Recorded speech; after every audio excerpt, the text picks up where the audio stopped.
ഉള്ളിസുര എന്നുള്ളൊരു വിളിപ്പേര് തന്നെ social media അറിഞ്ഞുകൊണ്ടിട്ട് വന്നൊരു സംഭവമല്ലേ? പല പേരുകളും അങ്ങനെ പറയുന്നുണ്ട്. ഓക്കെ, നമ്മള് ഞാനൊരു ഇന്റർവ്യൂവിൽ കണ്ടിരുന്നു താങ്കൾ അത് എൻജോയ് ചെയ്യുന്നുണ്ട്.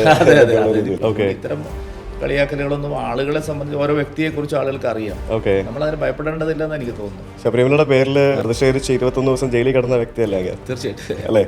അപ്പോൾ ശബരിമല എന്തായാലും അങ്ങേക്ക് വലിയൊരു ഉറപ്പായിട്ട് ഞങ്ങളുടെ ഗവൺമെന്റ് വന്നാൽ ഞങ്ങൾ ശബരിമല വഴി വലിയൊരു മുന്നേറ്റം, വലിയൊരു ആധ്യാത്മിക നവോത്ഥാനം, അതോടൊപ്പം ഭൗതികമായിട്ടുള്ള വികസനം അത് ഞങ്ങൾ ശ്രമിക്കും. തീർത്ഥം വാങ്ങിയിട്ട് നിലത്തേക്ക് ഒഴിച്ചു കളയുന്ന മന്ത്രിമാരാണ് ഇവിടെ ഉള്ളത്. ഏറ്റവും മോശമായ രീതിയിൽ ക്ഷേത്രങ്ങളെ അവഹേളിക്കുന്ന രാഷ്ട്രീയ നേതാക്കളാണ് ഇവിടെ ഭരിക്കുന്നത്. പിണറായി വിജയൻ ഞാനാണ് ഇനി വീണ്ടും നവോത്ഥാന നായകൻ എന്ന് വരുത്താൻ വേണ്ടി നടത്തിയ ശ്രമത്തിന്റെ ഭാഗമായിട്ടാണ്. അല്ലാതെ ഇതൊരു പോറ്റിയും വാസവും പത്മകുമാറും മാത്രം നടത്തിയ ഒരു മോഷണമല്ല, ഒരു സ്ക്രിപ്റ്റഡ് പ്രോഗ്രാമാണ്. വളരെ കൃത്യമാണ്. ഇത് വളരെ പ്ലാൻഡായിട്ട് നടത്തിയൊരു നീക്കമാണ്. കേരള സ്റ്റോറി എന്ന ആ ഒരു സിനിമ ശരിക്കും അതാണോ കേരളത്തിന്റെ അവസ്ഥ? അല്ല, അങ്ങനെയല്ല. അങ്ങനെ ഒരു ഭീഷണി ഉണ്ട് ഇവിടെ. ഞാൻ പറഞ്ഞ അത് മുഴുവൻ കേരളത്തിൽ അങ്ങനെയാണെന്നല്ല ഞങ്ങൾ പറഞ്ഞത്. IS റിക്രൂട്ട്മെന്റ് ഇന്ത്യയിൽ ഏറ്റവും കൂടുതൽ നടന്ന സ്റ്റേറ്റും കേരളമാണ്. ഓക്കെ, ഈ കേരളത്തിൽ വർഗീയത കൂടി വരുന്നു എന്ന് പറഞ്ഞാൽ എന്ത് പറയും? വർഗീയത കൂടി വരുന്നുള്ള റിയാലിറ്റിയാണ്. ഭീകരവാദ സംഘടനകളുടെ അല്ലെങ്കിൽ അവരുടെ ഐഡിയോളജിയുടെ ഇടപെടൽ കേരളത്തിലുണ്ട്. കരുണാകരൻ പോയതിനു ശേഷം ഒരു വിഷണറി മുഖ്യമന്ത്രി വേറൊരാളും ഉണ്ടായിട്ടില്ല. ഇപ്പോൾ VS അച്യുതാനന്ദനെ കുറിച്ചൊക്കെ എല്ലാവരും നല്ലത് പറയും. മരിച്ചു കഴിഞ്ഞാൽ നമ്മളും അങ്ങനെ തന്നെയാണ് പറയുന്നത്. ഇത്രയും വികസനം മുരടിപ്പിച്ച വേറൊരു മുഖ്യമന്ത്രി ഇല്ല. അത് തന്നെയാണ് പിണറായി വിജയൻ ചെയ്യുന്നത്. BJP നേതാക്കളെ പ്രത്യേകം ടാർഗറ്റ് ചെയ്തുകൊണ്ട് ഡിഫെയിം ചെയ്യാനും അതേപോലെ തന്നെ അവരെ ഇൻസൾട്ട് ചെയ്യാനും ഒരു ഗ്രൂപ്പ് ഓഫ് ആൾക്കാരുണ്ട് എന്ന് തോന്നുന്നുണ്ടോ? ഉണ്ട്. കാരണം അത് ശരിക്കും രാഷ്ട്രീയമല്ല. CPM-ലും കോൺഗ്രസിലും ഒക്കെയുള്ള, ലീഗിലും ഒക്കെയുള്ള അത്തരത്തിലുള്ള ഒരു അധമശക്തികളാണ് ഇതിന്റെ. നമസ്കാരം സുരേന്ദ്രൻ ജി, നമസ്കാരം.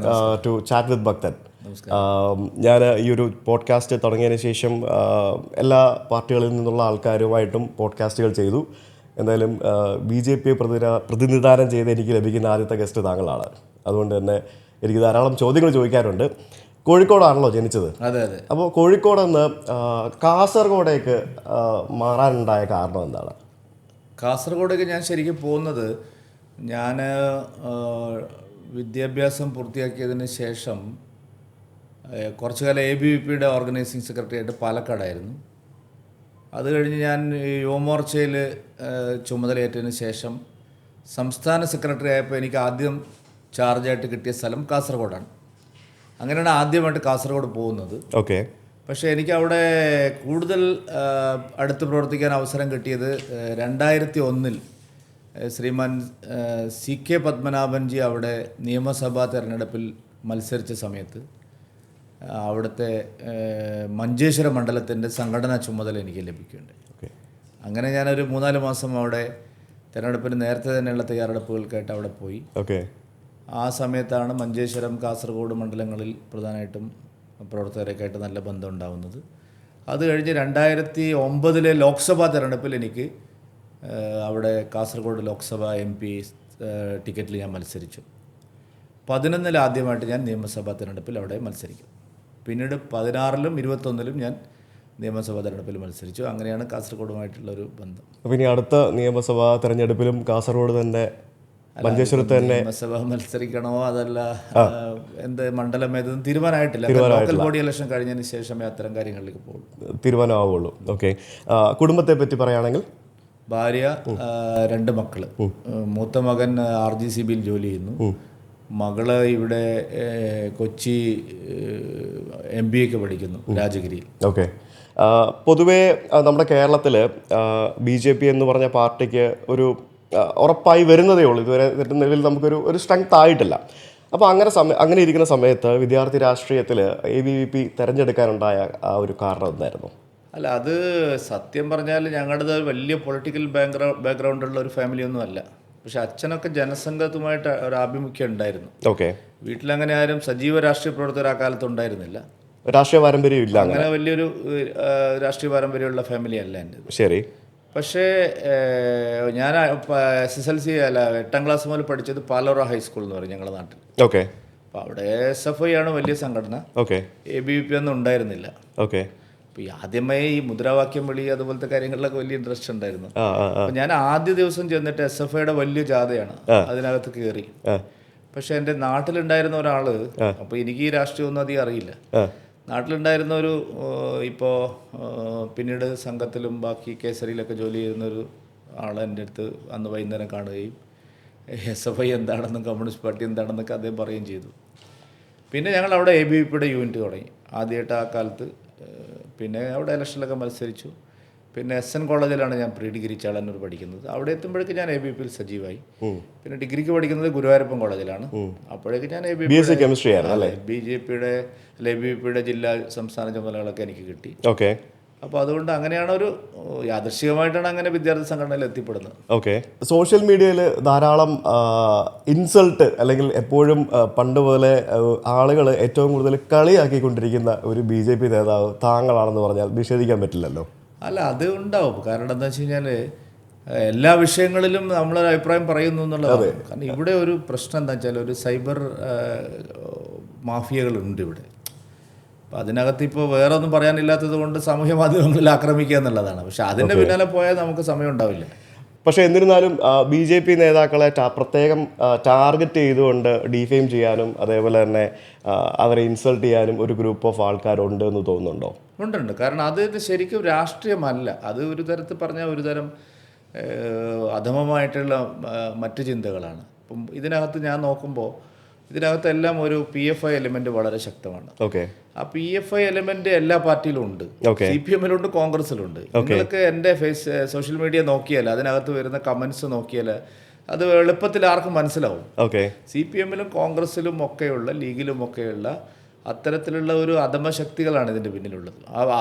അങ്ങനെയുള്ള ഒരു കോൺസ്റ്റിറ്റ്യുവൻസി എല്ലാവരും തിരഞ്ഞെടുക്കുകയാണ്. കാരണം എല്ലാ പാർട്ടിയിലും ഈ ഒരു എലിമെൻ്റ് ഉണ്ട്. ഞാനതിനെ അങ്ങനെയാണ് കാണുന്നത്. കാരണം CPM-ലൊക്കെ ഒരുപാട് പേര് അതിനെതിരായിട്ടുള്ള ആൾക്കാരുണ്ട്. കോൺഗ്രസ്സിലും ഒരുപാട് പേര് അതിനെതിരായിട്ടുള്ള ആൾക്കാരുണ്ട്. പക്ഷെ അവർക്കൊന്നും ശബ്ദമില്ല. അവരുടെയൊക്കെ വായടപ്പിക്കുകയാണ്. അപ്പോൾ ഇത് ഞാൻ ആദ്യം മുതലേ സാമൂഹ്യ മാധ്യമങ്ങളിൽ വളരെ സജീവമാണ്. അന്ന് പലരും BJPയിൽ തന്നെ പലരും അത്ര ആക്റ്റീവായിട്ട് ഉണ്ടായിരുന്നില്ല. അപ്പോൾ എല്ലാ വിഷയങ്ങളിലും ഞാൻ ഇടപെടും. അപ്പോൾ അത് ഇഷ്ടപ്പെടാത്ത ആൾക്കാർ ഈ രീതിയിൽ ആക്രമണം നടത്തും. ഞാൻ കമൻറ്റ് ബോക്സ് നോക്കാറില്ല. ഞാനിപ്പോൾ ഈ കാര്യം പറഞ്ഞത് തന്നെ പിന്നീട് പല ആളുകളും എന്നോട് ഈ കമൻസ് നോക്കിയിട്ട് അതിൻ്റെ ഒരു സ്വഭാവം മനസ്സിലാവുമല്ലോ. അല്ലാതെ എൻ്റെ ശ്രദ്ധ അതിൽ പോകാറില്ല. ഞാൻ പറയുന്നു, ഞാൻ എന്നെ പോകുന്നു, അത്രയും. ഓക്കെ. ശരിക്കും ആ ഒരു ഉള്ളിസുര എന്നുള്ളൊരു വിളിപ്പേര് തന്നെ സോഷ്യൽ മീഡിയ അറിഞ്ഞുകൊണ്ടിട്ട് വന്നൊരു സംഭവമല്ലേ? പല പേരുകളും അങ്ങനെ പറയുന്നുണ്ട്. ഓക്കെ. ഞാനൊരു ഇന്റർവ്യൂവിൽ കണ്ടിരുന്നു താങ്കൾ അത് എൻജോയ് ചെയ്യുന്നുണ്ട്. ഇപ്പോൾ എല്ലാവരും, കാരണം ആളുകൾക്ക് ഓരോ വ്യക്തിയും എന്താണെന്ന് ഇപ്പം എല്ലാവർക്കും അറിയാം. പണ്ടത്തെ പോലെ നമുക്കൊന്നും അങ്ങനെ ഇപ്പം നമ്മളെല്ലാവരും ഒരു കണ്ണാടിക്കൂട്ടിലാണ്.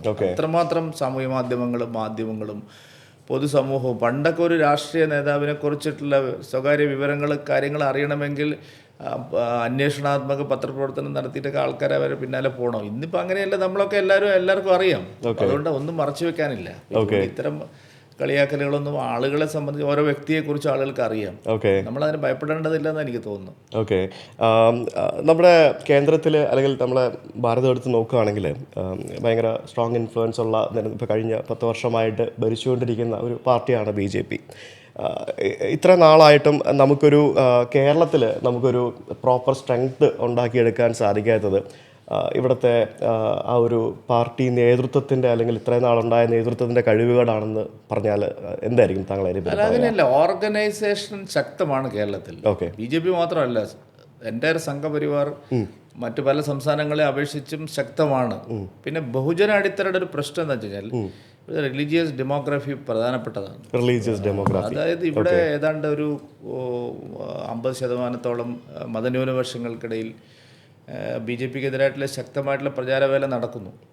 അപ്പോൾ അതുകൊണ്ട് എല്ലാ കോൺസ്റ്റിറ്റ്യുവൻസിയിലും ഇത് ബാധിക്കുന്നുണ്ട്. ഇപ്പം ഞങ്ങൾ ജയിച്ചു വരാൻ സാധ്യതയുള്ള പല സ്ഥലങ്ങളിലും ഇപ്പം ഇതിൻ്റെ എക്സാമ്പിൾ നോക്കിയാൽ അറിയാം. ക്രോസ് വോട്ടിംഗ് ആണ്. ഇതല്ല സ്ട്രാറ്റജിക്കലി വോട്ടിംഗ് നടക്കുന്ന ഒരു പ്രധാനപ്പെട്ട സ്റ്റേറ്റാണ് കേരളം. BJP ജയിക്കാതിരിക്കാൻ LDF-ഉം UDF-ഉം അതിനെ ഉപയോഗിക്കുകയാണ്.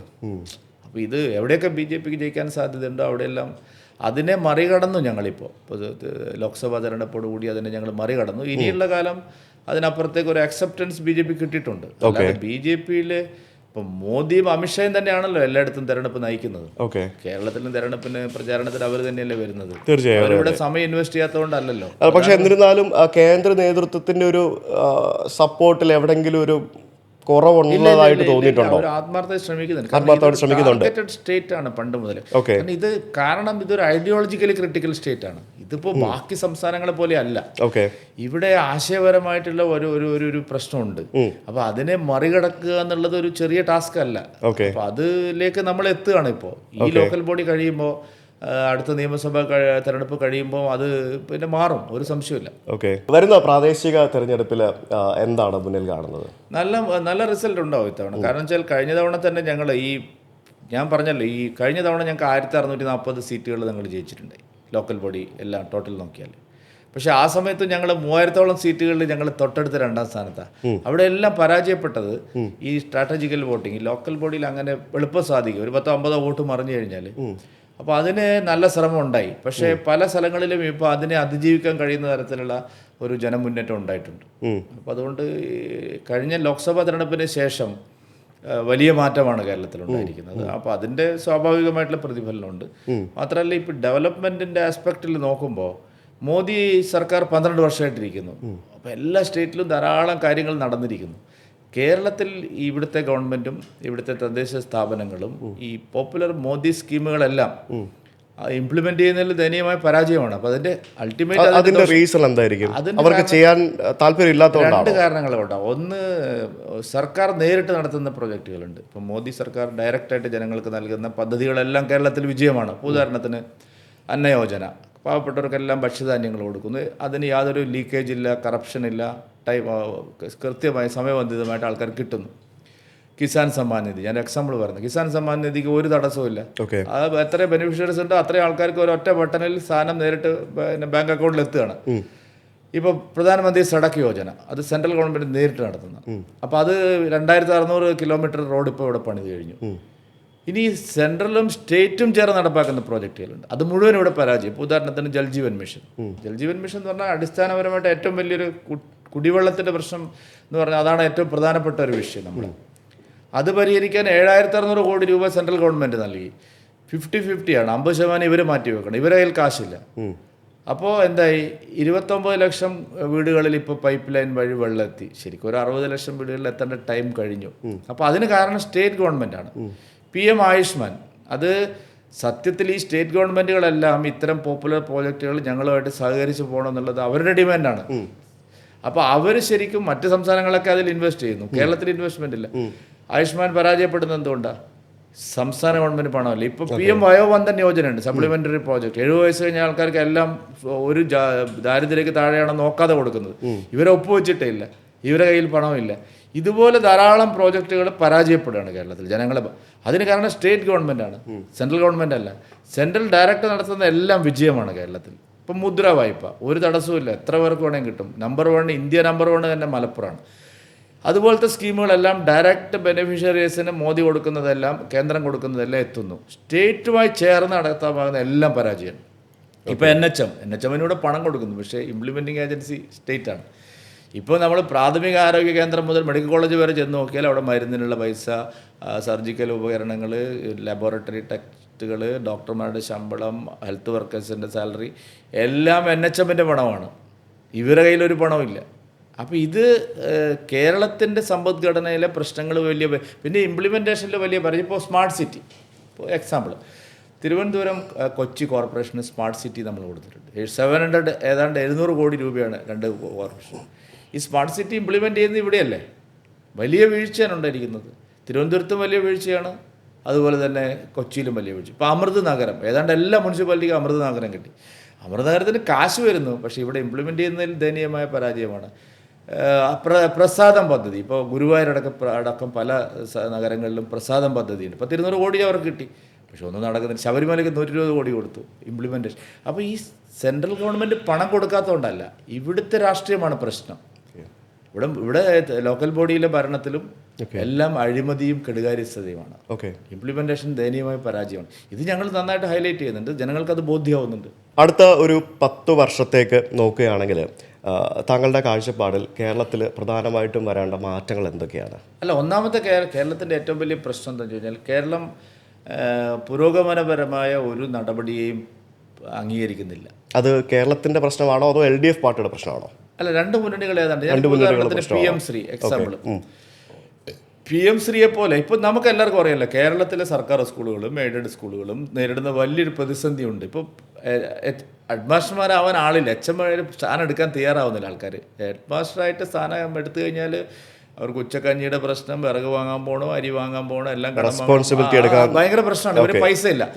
പിന്നെ സ്മാർട്ട് ക്ലാസ്സുകൾ ഉണ്ടെന്ന് പറയുന്നത്, സ്മാർട്ട് ക്ലാസ്സുകൾ ഉണ്ടെന്ന് പറഞ്ഞാൽ ആവശ്യത്തിനുള്ള സൗകര്യങ്ങളില്ല, നല്ല സ്പോർട്സിനുള്ള കുട്ടികൾക്ക് കളിസ്ഥലങ്ങളില്ല, റിക്രിയേഷൻ ഹാളുകളില്ല, ഒരുപാട് പ്രതിസന്ധിയെ നേരിടുകയാണ് നമ്മൾ മോദി സർക്കാർ. PM-ശ്രീയിൽ 1 കോടി രൂപയാണ് കൊടുക്കുന്നത് ഒരു സ്കൂളിന്, എല്ലാം അവർക്ക് ശരിയാക്കാൻ പറ്റും.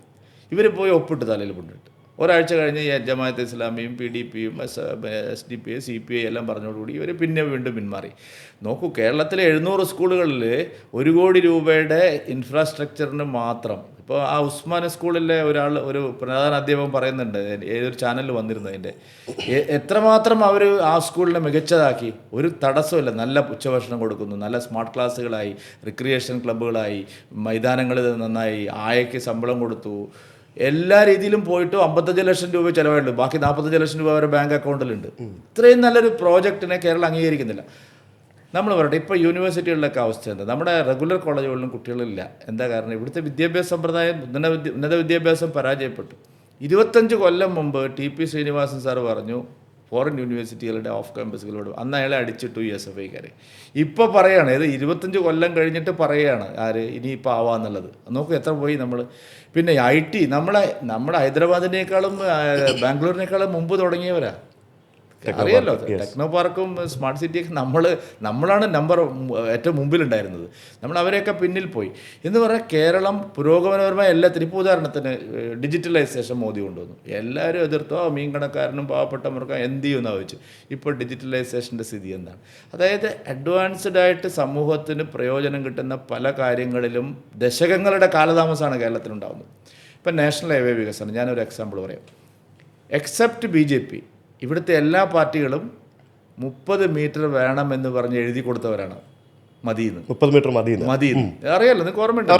കേരളത്തിൽ ഞങ്ങൾ മാത്രമാണ്, ഞാൻ ആ മീറ്റിങ്ങിൽ പോയാൽ ഞങ്ങൾ മാത്രമാണ് അതിനെതിരായിട്ട് സ്റ്റാൻഡ് എടുത്തത്. കാരണം നിങ്ങൾ നോക്കുമല്ലോ, രാജ്യം മുഴുവൻ വികസിക്കുകയാണ്. ഇത്രയും പൈസ സെൻട്രൽ ഗവൺമെൻറ് 65,000 കോടി രൂപയുടെ ഓൺഗോയിങ് പ്രോജക്ട്സാണ് ഇവിടെ നടക്കുന്നത്. 15 വർഷം ഇവിടെ തടസ്സപ്പെടുത്തി. ഞാൻ ഒരു എക്സാമ്പിൾ കൂടി പറയാം. കൂടംകുളത്തുനിന്ന് ഒരു വൈദ്യുതി പദ്ധതി കൊച്ചിയിലേക്ക് ഉണ്ടായിരുന്നു, അടൂർ വഴി. ആ പദ്ധതി 15 വർഷം VS അച്യുതാനന്ദനും ഇവിടുത്തെ UDF-ഉം അതിനെ തടസ്സപ്പെടുത്തി. ഇപ്പോൾ അത് വന്നു. ഞാൻ പറയുന്നത് എക്സാമ്പിൾ. അതാണിപ്പോൾ കേരളത്തിൻ്റെ വൈദ്യുതി പ്രതിസന്ധിക്ക് ഒരു പകുതി പരിഹാരമായത്. കൂടംകുളത്തുനിന്ന് കൊച്ചി വരെയുള്ള വൈദ്യുതി പദ്ധതിയാണ്.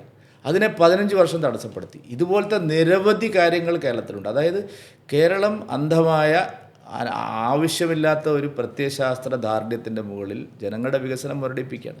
ഞാൻ പറയുന്നത് കേരളത്തിന് മറ്റെല്ലാ സ്റ്റേറ്റിനേക്കാളും അതിജീവിച്ചു പോകാൻ കഴിയുന്ന ഒരു റിസോഴ്സസ് ഉണ്ട്, ഒരു മാൻ പവർ ഉണ്ട്. പക്ഷേ ഇവിടെ ബ്രെയിൻ ഡ്രെയിനാണ്, എല്ലാവരും ഇവിടുന്ന് ഓടുകയാണ്. ഇപ്പോൾ ഓൺട്രപ്രണേഴ്സിനെ നോക്കിയാൽ അറിയാം, ബാക്കി എല്ലാ സ്റ്റേറ്റുകളും. ഞാനിപ്പോൾ തമിഴ്നാട്ടിൽ, നിങ്ങൾ ഈറോഡ് വഴി അങ്ങോട്ട് യാത്ര ചെയ്യുന്നത്, എല്ലാ കാർ മാനുഫാക്ചേഴ്സിൻ്റെയും യൂണിറ്റുകൾ അവിടെ ഉണ്ട്. എന്താ കേരളത്തിന് ഇതിൽ എന്തെങ്കിലും തടസ്സം ഉണ്ടായിട്ടാണോ? എന്തുകൊണ്ടാണ് കേരളത്തിൽ ഇൻഡസ്ട്രി വരാത്തത്? എന്തുകൊണ്ടാണ് കേരളത്തിൽ അഡ്വാൻസ്ഡ് ആയിട്ടുള്ള പല ടെക്നോളജിയും ആദ്യം വരാത്തത്? നമ്മൾ ട്രാക്ടർ തടഞ്ഞു, നമ്മൾ കമ്പ്യൂട്ടറിനെ എതിർത്തു, നമ്മൾ കൊയ്ത്ത് യന്ത്രത്തിനെ എതിർത്തു, നമ്മൾ മെതി യന്ത്രത്തിനെ എതിർത്തു. അത് ലെഫ്റ്റ് ഉണ്ടാക്കിയ ഒരു കൾച്ചറാണിത്. ഇപ്പോൾ ട്രേഡ് യൂണിയൻ, നമ്മൾ എക്സാമ്പിൾ നോക്കണം. ട്രേഡ് യൂണിയൻ, എല്ലാ ട്രേഡ് യൂണിയനും ഇപ്പോൾ ലെഫ്റ്റിൻ്റെ രീതിയിലാണ് പ്രവർത്തിക്കുന്നത്. ഞാൻ ചോദിക്കട്ടെ, ഇപ്പോഴേ ഈ നോക്കുകൂലിയുള്ള വേറെ ഏത് സ്റ്റേറ്റുണ്ട് എന്ന് പറഞ്ഞാൽ ഈ ഒരു ഭരണമാറ്റമല്ല ശരിക്കും വേണ്ടത്. ഒരു ഐഡിയോളജിക്കൽ ചേഞ്ച് കേരളത്തിലുണ്ടാവണം. കേരളത്തിനൊരു ആശയപരമായ മാറ്റം ഉണ്ടാവണമെന്നാണ് ഞങ്ങൾ പ്രതീക്ഷിക്കുന്നത്. ഒരു 10 കൊല്ലം കൊണ്ട് അല്ലെങ്കിൽ 5 കൊല്ലം കൊണ്ട് കേരളത്തിനൊരു ഐഡിയോളജിക്കൽ ഒരു ഷിഫ്റ്റ് ഉണ്ടാവണം. ആ ഷിഫ്റ്റിന് വേണ്ടിയാണ് ഞങ്ങൾ ശ്രമിക്കുന്നത്. അപ്പോൾ ഇവിടെ എല്ലാ വികസനവും ഉണ്ടാവും, എല്ലാ കാര്യങ്ങളും നടക്കും. ഇവിടെ പ്രചരിപ്പിക്കുന്നത് ഇത് കേരളമാണ്, ഇതൊന്നും ഇവിടെ ആവശ്യമില്ല. ഇപ്പോൾ കൊച്ചിയിൽ ഏറ്റവും വലിയ പ്രശ്നമാണ് മാലിന്യ നിർമ്മാർജ്ജനത്തിൻ്റെ പ്രശ്നം, അല്ലെങ്കിൽ ഖരമാലിന്യത്തിൻ്റെ പ്രശ്നം. നമ്മളെ ഭരിക്കുന്ന ഇൻഡോറിലും ബാക്കി എല്ലാ സംസ്ഥാനത്തും ഇവർ പോയി പഠിച്ചു. ഇപ്പോൾ ഈ പുതിയ പ്രോജക്റ്റ് വന്നതിൻ്റെ 100% എക്സ്പെൻഡിച്ചർ മോദി സർക്കാരാണ് കൊടുത്തിരിക്കുന്നത്. എത്ര വർഷമായി നമ്മൾ കേരളം, എത്ര പരിഷ്കൃത സമൂഹമായിട്ടിരിക്കുന്നവരാണ് നമ്മൾ. പക്ഷെ എങ്ങോട്ട് കൊണ്ട് എത്തിച്ചു കേരളത്തിന്? ഇതാണ് ചോദ്യം. അപ്പോൾ അത്തരത്തിൽ ഇത് കേട്ടുകൊണ്ടിരിക്കുന്ന സ്വാഭാവികമായിട്ടും ആളുകളുടെ മനസ്സിൽ വരുന്നൊരു ചോദ്യം, മറ്റൊരു ചോദ്യം ഇതായിരിക്കും. കേരളിനെ നിങ്ങൾ എതിർത്തു, അതേപോലെ പണ്ട് നമ്മൾ അതിവേഗ ഹൈവേ എക്സ്പ്രസ് ഹൈവേ വന്ന സമയത്ത് പലരും എതിർത്തു. അതെന്താണ്, അപ്പോൾ അത് വികസനം കൊണ്ടുവരുന്നതല്ലേ എന്നൊക്കെ ചോദിക്കുന്നത്. റെയിലിനല്ല, സിൽവർ ലൈനിൽ ഞങ്ങൾ എതിർത്തു. അതിന് കാരണമുണ്ട്. ഒന്നാമത്തേത് അത് ഞങ്ങളെ എതിർപ്പ് വെറും പൊളിറ്റിക്കലി ഒന്നുമല്ല. ഓക്കെ, ഇപ്പോൾ സാറ് താങ്കൾക്ക് സുജിത്തിന് ഈ ശ്രീധരൻ സാറോട് ഒന്ന് ചോദിക്കാം. കാരണം ഇത് പ്രാക്ടിക്കലായിട്ടുള്ള ഒരു സംഗതിയല്ല. ഞങ്ങൾ ഒന്നാമത് ഇതിൻ്റെ ഉപയോഗിക്കുന്ന സാധനങ്ങളെല്ലാം ജപ്പാൻ ഉപേക്ഷിച്ച കുറേ സാധനങ്ങൾ വേറെ എന്തോ ഉദ്ദേശത്തിൽ അവർ കൊണ്ടുവന്നതാണ്. മാത്രമല്ല ഇതിൻ്റെ സ്പീഡ് നമ്മൾ വിചാരിക്കുന്ന പോലെ നടക്കില്ല. ഇവിടെ ആവശ്യം അതല്ല, ഇവിടുത്തെ റെയിൽവേക്ക് ആവശ്യം വേറെയാണ്. പുതിയ ട്രാക്കുകൾ വരണം, അതിവേഗ തീവണ്ടി വരണം, അതിനൊക്കെയുള്ള വേറെ സംവിധാനങ്ങളാണ് അവിടെ വേണ്ടത്, മറ്റ് സ്റ്റേറ്റ് പോലെയല്ല. അപ്പോൾ ഈ പ്രോജക്റ്റ് അവർ കൊണ്ടുവന്നത് സതുദ്ദേശത്തിലല്ല. അതിൽ ധാരാളം പാരിസ്ഥിതിക പ്രശ്നങ്ങളുണ്ട്, കറപ്ഷനുണ്ട്. ഞാനും ആലോചിക്കുന്ന ഒരു കാര്യമാണ്, ഇപ്പോൾ കേരളയിൽ വന്നു തിരുവനന്തപുരത്ത് നിന്ന് വാളയാർ വരെ കൊണ്ട് നിർത്തുമോ? കോയമ്പത്തൂർ പോകണ്ടേ, അല്ലെങ്കിൽ ബാംഗ്ലൂർ പോകണ്ടേ? അപ്പോൾ അത് കേരളയിൽ പോകാൻ പറ്റുമോ? അപ്പോൾ ഇതും മറ്റേ റെയിൽവേയുമായിട്ട് ഒരു രാജ്യം മുഴുവനുള്ള ഇന്ത്യൻ റെയിൽവേയുമായിട്ട് ഒരു പാരലൽ കമ്പനിയായിട്ട് വന്നത് എങ്ങനെ പ്രവർത്തിക്കണം കൺഫ്യൂഷൻ എനിക്കുണ്ടായിരുന്നു. പ്രാക്ടിക്കൽ പ്രശ്നമുണ്ട്. അതുകൊണ്ടാണ് ശ്രീധരൻ സാറ് പറഞ്ഞത് വേറെ ഒരു സ്പീഡ് റെയിലാണ് വേണ്ടത്. ഇപ്പോഴത്തെ സൗകര്യങ്ങൾ ഇപ്പോൾ വന്ദേ ഭാരത് 3 കിട്ടി. ശരിക്കും പറഞ്ഞാൽ നമ്മുടെ കുഴപ്പമാണ് നമ്മുടെ കേരളത്തിൻ്റെ. ഈ പാലങ്ങളുടെ വളവുകളും ദൗർബല്യവും പരിഹരിച്ചിരുന്നെങ്കിൽ 110-120 ഓടുന്നത് 180 ഓടാം. ഇപ്പോഴും ഡബിൾ ലൈൻ പൂർത്തിയായിട്ടില്ല.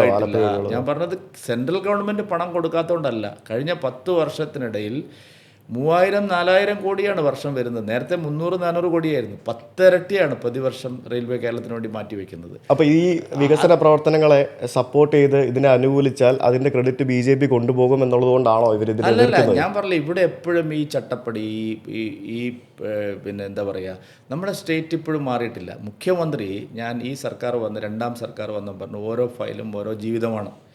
ഇപ്പോഴും 6 ലക്ഷം ഫയലുകൾ, ഓരോ മനുഷ്യൻ്റെയും ഫയലുകൾ സെക്രട്ടറി കെട്ടിക്കിടക്കുകയാണ്. ഇത് സത്യമാണ്. എന്ന് പറഞ്ഞാൽ ഇവിടുത്തെ ഒരു ഭരണ സമ്പ്രദായം ഒരു 25 കൊല്ലം മുമ്പ് ഉള്ള സമ്പ്രദായം, ഒരു വിഷണറി ലീഡർഷിപ്പ് ഇല്ല ഇവിടെ. ഇപ്പം നിങ്ങൾ SM കൃഷ്ണയോ അല്ലെങ്കിൽ യെദ്യൂരപ്പയോ അല്ലെങ്കിൽ ചന്ദ്രബാബു നായിഡു, ആ സ്റ്റേറ്റിന് അവരെത്രമാത്രം പൊളിറ്റിക്സ് ഉണ്ടാവും. ഇലക്ഷൻ കഴിഞ്ഞാൽ പിന്നെ എപ്പോഴും പൊളിറ്റിക്സ് അല്ലല്ലോ, വികസനമാണ്. അതിനുള്ളൊരു കാഴ്ചപ്പാട് ആർക്കുമില്ല. ഞാൻ പറഞ്ഞ K കരുണാകരൻ പോയതിന് ശേഷം ഒരു വിഷണറി മുഖ്യമന്ത്രി, കുറച്ചെങ്കിലും ഒരു എന്താ പറയുക ദീർഘദർശനത്തോടെ അദ്ദേഹം ഉണ്ടായിരുന്നുള്ളൂ. വേറൊരാളും ഉണ്ടായിട്ടില്ല. ഇപ്പോൾ BS അച്യുതാനന്ദനെ കുറിച്ചൊക്കെ എല്ലാവരും നല്ലത് പറയും, മരിച്ചു കഴിഞ്ഞാൽ നമ്മളും അങ്ങനെ തന്നെയാണ് പറയുന്നത്. ഇത്രയും വികസനം മുരടിപ്പിച്ച വേറൊരു മുഖ്യമന്ത്രിയില്ല. അത് തന്നെയാണ് പിണറായി വിജയൻ ചെയ്യുന്നത്. ഉമ്മൻചാണ്ടിയും അത് തന്നെയാണ് ചെയ്യുന്നത്. അവർക്ക് ഈ ഒരു എന്താ വെച്ചാൽ ഒരു വിഷണറി ലീഡർഷിപ്പ് ഇല്ല. അതായത് ഒരു 50 കൊല്ലം കഴിയുമ്പോൾ കേരളം എങ്ങനെയാവണം, കേരളത്തിൻ്റെ സാധ്യതകൾ എന്താണ്, ഇവരാരും പരിശോധിച്ചിട്ടില്ല. ഉമ്മൻചാണ്ടി കുറച്ച് വേഗത ഉണ്ടായിരുന്നൊരു മുഖ്യമന്ത്രിയാണെന്ന് പറയാം, പക്ഷേ അതായിരുന്നു കടലാസുകൾ എഴുതി വാങ്ങാൻ ഒന്നും പരിഹാരമായിട്ടില്ല. ദീർഘവീക്ഷണത്തോടു കൂടി കേരളത്തെ കണ്ടിരുന്ന ഒരു മുഖ്യമന്ത്രിമാരല്ല. അതാ ഞങ്ങൾ പറയുന്നത് BJPക്ക് മാത്രമേ. ഇപ്പോൾ മോദി വരുന്നതിന് മുമ്പ് അസാധ്യമായ എന്തെല്ലാം നടന്നു. ഇപ്പോൾ ഏറ്റവും ചെറിയൊരു എക്സാമ്പിൾ, നമ്മൾ ഈ 2014 മുമ്പ് എല്ലാ റെയിൽവേ സ്റ്റേഷനിലും പോയിട്ട് തീവണ്ടി കയറുന്നവരാണോ? 2014 മുമ്പ് നമ്മളൊരു തീവണ്ടി സ്റ്റേഷനിൽ പോയി ആദ്യം മൂക്കുകൊത്തു. അത്ര മാലിന്യങ്ങളായിരുന്നു. തീവണ്ടി കയറിയാൽ നമ്മൾ ആദ്യം ജനലടയ്ക്കും. കാരണം അതിൻ്റെ ട്രാക്ക് മുഴുവൻ മനുഷ്യ വിസർജ്യമായിരുന്നു. Sir, 99% തീവണ്ടികളും bio ടോയ്ലറ്റായി. ഇന്ത്യയെപ്പോലൊരു സ്റ്റേറ്റിൽ ഇത്രയും ദീർഘമായിട്ടുള്ളൊരു റെയിൽ, ഇത്രയും ട്രെയിനുകളുള്ള 99%. ഇനി 1% പാസഞ്ചർ തീവണ്ടികളിൽ മാത്രമേ ബാക്കിയുള്ളൂ. അസാധ്യമായ പലതും എനിക്ക് തോന്നുന്നില്ല. ഞാൻ പറഞ്ഞു, അസാധ്യമായ പലതും ഇവിടെ നടന്നിട്ടുണ്ട്. മോദി വരുമ്പോൾ നമ്മുടെ ടെലികോം എല്ലാ BSNLൻ്റെ സ്ഥലങ്ങളും ജപ്തിയിലായിരുന്നു. എനിക്ക് ഓർമ്മയുണ്ട്, അന്ന് വലിയ സമരമായിരുന്നു, തൊഴിലാളികളെ പിരിച്ചുവിടും എന്ന് പറഞ്ഞാൽ അത്ര കടത്തിലായിരുന്നു. ഇന്ന് വളരെ പ്രോമിസിംഗ് ആയിട്ട് അത് കയറി വന്നില്ലേ. മോദി സർക്കാർ വരുമ്പോൾ ഇൻഷുറൻസ് സെക്ടർ എന്തായിരുന്നു, വലിയ പ്രതിസന്ധിയിലായിരുന്നു. ഇവിടെ ഇൻഷുറൻസ് ജീവനക്കാർ മുഴുവൻ സമരത്തിലായിരുന്നു. കാരണം പ്രൈവറ്റൈസേഷൻ വരുന്നു, തകരുന്നു എന്ന് പറഞ്ഞിട്ട്. ഇന്ന് LIC എന്താണ്, രാഹുൽ ഗാന്ധി പറയുകയാണ് LIC എല്ലാം അദാനിക്ക് കൊടുത്തു എന്ന്. വെറും 6% മാത്രമാണ് പ്രൈവറ്റ് പിന്നെ അദാനിക്ക് കൊടുത്തുള്ളൂ. 20% പിന്നെ SBI കൊടുത്തിട്ടുണ്ട്. എന്ന് പറഞ്ഞാൽ വ്യാജ പ്രചരണങ്ങളാണ് ഇവിടെ. ഇന്ന് LIC ലാഭത്തിലായി. ഞാൻ പറയുന്നത് khadi and village industries Modi വരുമ്പോൾ എന്തായിരുന്നു, വളരെ ദയനീയമായിരുന്നു. ഇന്നത് വലിയൊരു പ്രോമിസിങ് ബിസിനസ്സായിട്ട് മാറി. ഇതുപോലെയെല്ലാം കാരണം കഴിഞ്ഞ 10 വർഷം കൊണ്ട് അസാധ്യമെന്ന് വിചാരിക്കുന്ന പലതും നടന്നിട്ടുണ്ട്. അപ്പോൾ അതിൻ്റെ ഒരു ആവർത്തനമാണ് ഇവിടെ വേണ്ടത്. താങ്കൾ ഇത്തരം കാര്യങ്ങൾ പറഞ്ഞല്ലോ. താങ്കളുടെ പാർട്ടി BJP കേരളത്തിൽ അധികാരത്തിൽ വരികയാണെങ്കിൽ ഫസ്റ്റ് പ്രയോറിറ്റിയിൽ ചെയ്യാൻ പോകുന്ന കാര്യങ്ങൾ എന്തൊക്കെയായിരിക്കും? അല്ല, ഞാൻ പറഞ്ഞില്ല, അത് 3-4 കാര്യങ്ങൾ അടിയന്തരമായിട്ടുണ്ട്. ഒന്ന്, ഇവിടുത്തെ ചെറുപ്പക്കാർ ഇപ്പോൾ ഏറ്റവും കൂടുതൽ എക്സ്പ്ലോയിറ്റേഷൻ, അൺഎംപ്ലോയ്മെൻറ്റ് കേരളം. മറ്റൊരു സംസ്ഥാനത്തും ഇല്ലാത്ത വിധം തലച്ചോറുള്ള ചെറുപ്പക്കാർ ഇവിടെ ഉണ്ട്. അവർക്ക് ഇവിടെ തന്നെ തൊഴിലവസരങ്ങൾ സൃഷ്ടിക്കാൻ ആവശ്യമായ, സംരംഭകത്വം വർദ്ധിപ്പിക്കാൻ ആവശ്യമായിട്ടുള്ള അടിയന്തര നടപടിയാണ് ഒന്നാമതായിട്ട് വേണ്ടത്. ഓക്കെ. രണ്ടാമത്, കേരളത്തിൽ ഇതൊരു കൺസ്യൂമർ സ്റ്റേറ്റാണ്. നമ്മൾക്ക് കിട്ടുന്നതെല്ലാം നമ്മൾ പുറത്തുനിന്ന് സാധനങ്ങൾ വാങ്ങി അന്നം കഴിക്കുന്ന ഒരു സ്റ്റേറ്റാണ്. മൂന്നാമത്തത്, ഇവിടുത്തെ ഏറ്റവും വലിയൊരു ഭീഷണി എന്ന് പറഞ്ഞാൽ നമ്മുടെ ശമ്പളവും പെൻഷനും കൊടുക്കാനും മാത്രമായിട്ട് നമ്മുടെ റവന്യൂ പോകുന്നു എന്നുള്ളതാണ്. ഇപ്പോൾ റവന്യൂ ഡെഫിഷ്യൻസി, ഇത് ഗ്രാൻഡ് ഏറ്റവും കൂടുതൽ കിട്ടുന്ന സ്റ്റേറ്റ് കേരളം. എന്താ കാരണം? നമ്മളെ റവന്യൂ ആകെയുള്ളത് ശമ്പളം, പെൻഷൻ, ക്ഷേമ പെൻഷൻ, ഈ 3 കൊടുക്കാനാണ്, പിന്നെ ഒന്നും കാശില്ല. അപ്പോൾ ഈ 3 സെക്ടറിലും നമ്മൾ അടിയന്തരമായിട്ട് ചേഞ്ച് വരുത്തണം. എൻ്റെ അടുത്ത 3 ചോദ്യം താങ്കളിപ്പോൾ പറഞ്ഞ ഉത്തരം. അതെ, അതായത് അവിടെ റവന്യൂ വർദ്ധിക്കണം, നമുക്ക് സംരംഭകത്വം വളരണം, നമ്മുടെ ചെറുപ്പക്കാർക്ക് ഇവിടെ തന്നെ അവസരങ്ങളുണ്ട്. ഓക്കെ. അതിനെയൊക്കെ പ്രയോജനപ്പെടുത്തുമ്പോൾ കേരളം ഓട്ടോമാറ്റിക്കലി ഡെവലപ്പ് ആവും. ഓക്കെ. നമ്മുടെ സ്വർണ്ണക്കള്ളക്കടത്ത് കേസ്, ആ ഒരു കേസ് പുറത്തു വരുന്നതിന് ഏതാനും മാസങ്ങൾക്ക് മുൻപാണ് താങ്കൾ BJPയുടെ സംസ്ഥാന അധ്യക്ഷനായത്. പക്ഷേ നമുക്ക് ആ ഒരു ഇഷ്യൂ നമുക്ക് അടുത്ത തെരഞ്ഞെടുപ്പിൽ പ്രോപ്പറായിട്ട് നമുക്ക് യൂസ് ചെയ്യാൻ പറ്റിയില്ല എന്ന് തോന്നുന്നുണ്ടോ? അല്ല, അങ്ങനെയല്ല. അത് വളരെ കോംപ്ലക്സ്, വളരെ സങ്കീർണമായിട്ടൊരു കേസാണ്. കാരണം വെച്ച് കഴിഞ്ഞാൽ സ്വർണം കടത്തിയത് UAE നിന്നാണ്. അപ്പോൾ അതിനകത്ത് എനിക്ക് എത്രമാത്രം ഒരു മാധ്യമത്തിന് മുമ്പിൽ അത് പറയാൻ കഴിയുമെന്നറിയില്ല. അതിനകത്ത് പലതരത്തിലുള്ള നമ്മൾ എന്താ പറയുക, മാനിക്കേണ്ട ഒരു രാജ്യമാണ്. 35 ലക്ഷം ആളുകൾ ഉപജീവന മാർഗം, അവരുടെ കുടുംബാംഗങ്ങൾ കഴിയുന്ന, നമുക്ക് ഈ അവിടെയെല്ലാം ഒരു വലിയ നയതന്ത്രപരമായിട്ട് വളരെയധികം ബഹുമാനം കൊടുക്കേണ്ട ഒരു സ്ഥലത്തുമായി ബന്ധപ്പെട്ട ഒരു സംഗതികളാണ് എല്ലാം ഉണ്ടായിരിക്കുന്നത്. ഓക്കെ. അപ്പോൾ അതുകൊണ്ട് സ്വർണ്ണക്കള്ളക്കടത്ത് കേസിൽ അന്വേഷണം ശരിയായ നിലയിലാണ് നടന്നത്. അതിൻ്റെ ഗുണഭോക്താക്കളായിട്ട് പ്രധാനമായിട്ടും വന്ന ആൾ 1.5 വർഷം ജയിലിൽ കിടന്നു. പക്ഷേ രാഷ്ട്രീയ കേന്ദ്രത്തിലേക്ക് അത് പോയില്ല എന്നുള്ളൊരു ആരോപണമാണ് എല്ലാവരും പറയുന്നത്. പക്ഷെ അതിൻ്റെ കേസ് അന്വേഷണം ഇപ്പോഴും അവസാനിച്ചിട്ടില്ല. പിന്നെ നമ്മൾ എല്ലാ കേസിലും ഒരു ലോജിക്കൽ കൺക്ലൂഷനിൽ എത്താൻ ഇത്ര സമയം കൊണ്ട് പറയണമെന്ന് നമുക്ക് നിർബന്ധം പിടിക്കാൻ പറ്റില്ല. ഇപ്പോൾ രാഹുൽ ഗാന്ധിയും സോണിയാഗാന്ധിയും പ്രതിയായിട്ടുള്ള നാഷണൽ ഹെറാൾഡ് കേസുണ്ട്. എത്ര വർഷമായി അത്? 10-12 വർഷമായി അത്. ഇപ്പോഴാണ് അതിനെ ഒരു ജീവൻ വെച്ചത്. എന്ന് വെച്ചാൽ അങ്ങനെയുള്ള രാഷ്ട്രീയ കേന്ദ്രങ്ങൾ ബന്ധപ്പെടുന്ന കേസുകളിലെല്ലാം കുറച്ചുകൂടി അവധാനതയും ജാഗ്രതയും കാലതാമസവും ഉണ്ടാവുന്നുണ്ട്. ഞാനത് നിഷേധിക്കുന്നില്ല. ഓക്കെ.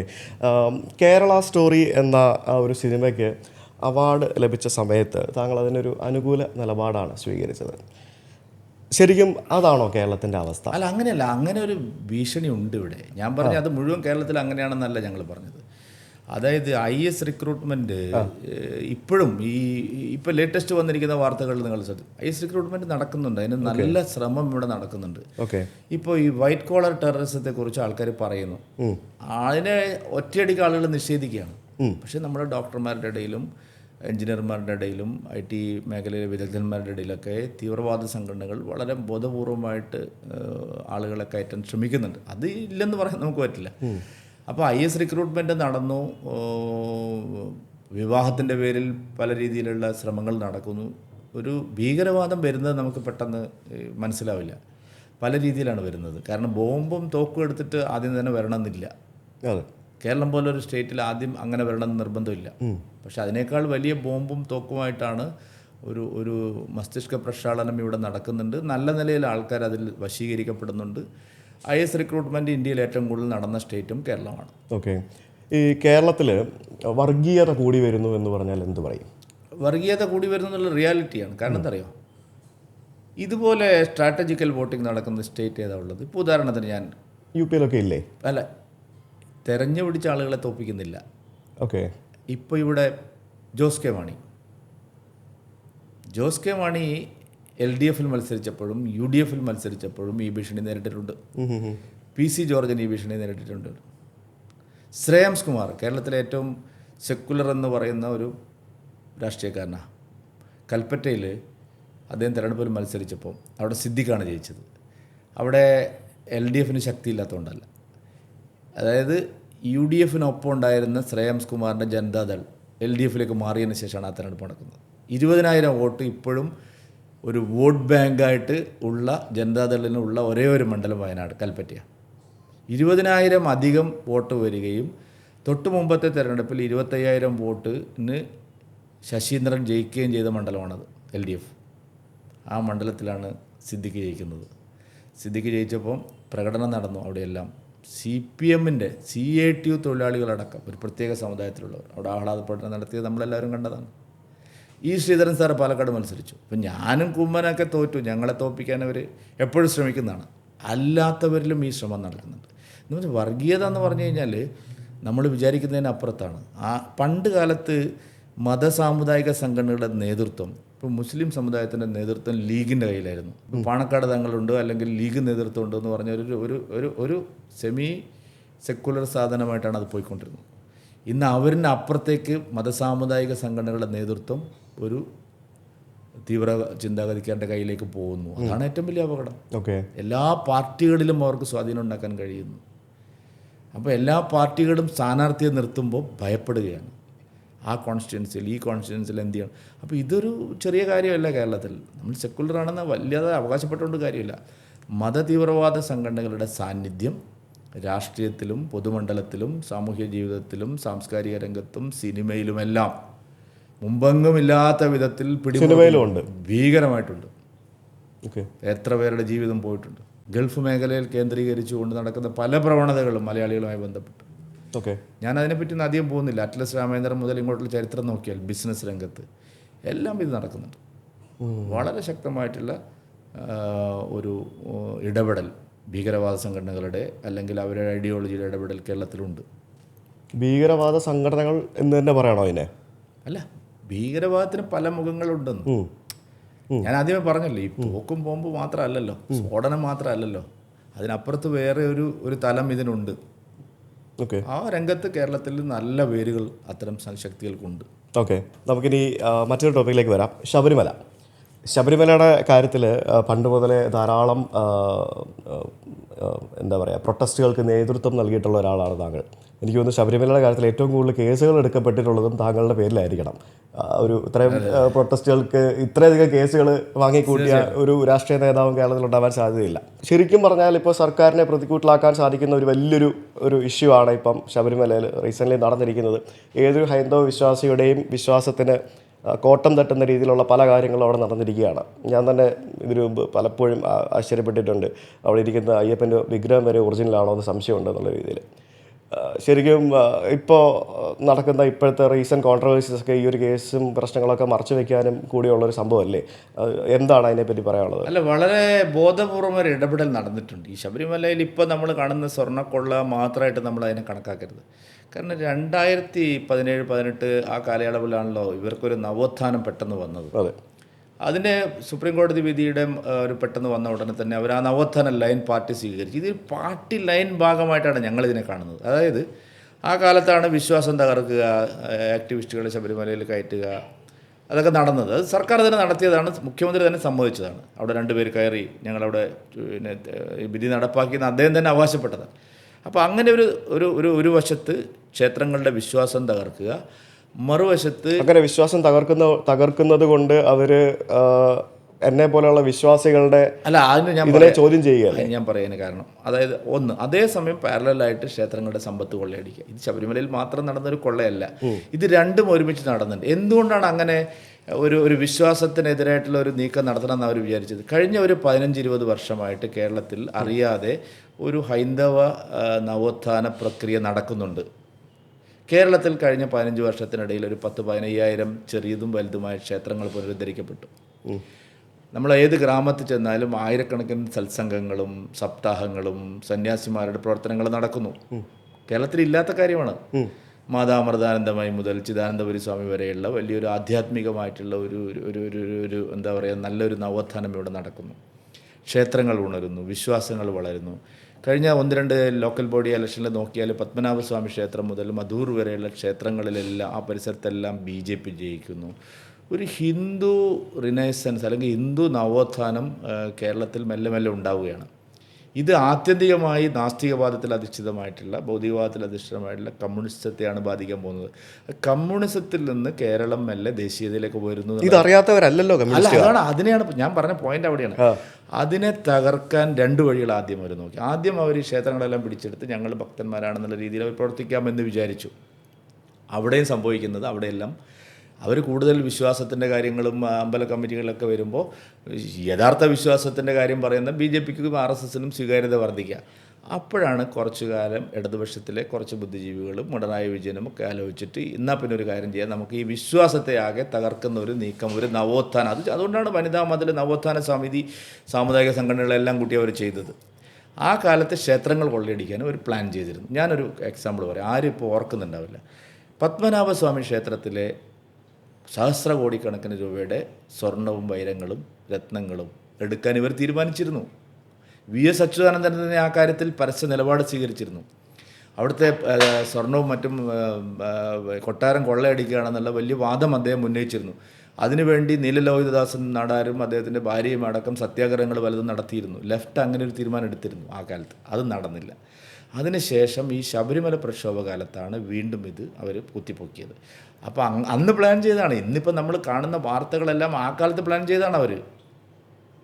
ആരും കാണാതെ ഇതെല്ലാം ഒരു ക്ഷേത്രത്തിലല്ല, പല ക്ഷേത്രം. ഇപ്പോൾ ദേവസ്വം ബോർഡുകളുടെ മുഴുവൻ ക്ഷേത്രത്തിലെയും സ്വർണത്തിൻ്റെയും രത്നങ്ങളുടെയും കണക്ക് നോക്കാൻ ആരെങ്കിലും തീരുമാനിച്ചാൽ, അങ്ങനെ ഒരു ത്രൂ ഔട്ട് കേരളത്തിൽ തീരുമാനിച്ചാൽ, ശബരിമല പോലെ തന്നെ മറ്റു പല ക്ഷേത്രങ്ങളിലെയും വസ്തുതകൾ പുറത്തു വരും. ഇപ്പോൾ ശാസ്താംകോട്ടയിൽ നിന്ന് പുറത്തു വന്നു, വൈക്കത്ത് നിന്ന് പുറത്തു വന്നു, ബാലുശ്ശേരിക്കോട്ടയിൽ നിന്ന് വന്നു, കുറേ ക്ഷേത്രങ്ങളിൽ നിന്ന് ഇപ്പോൾ വന്നിട്ടുണ്ട്.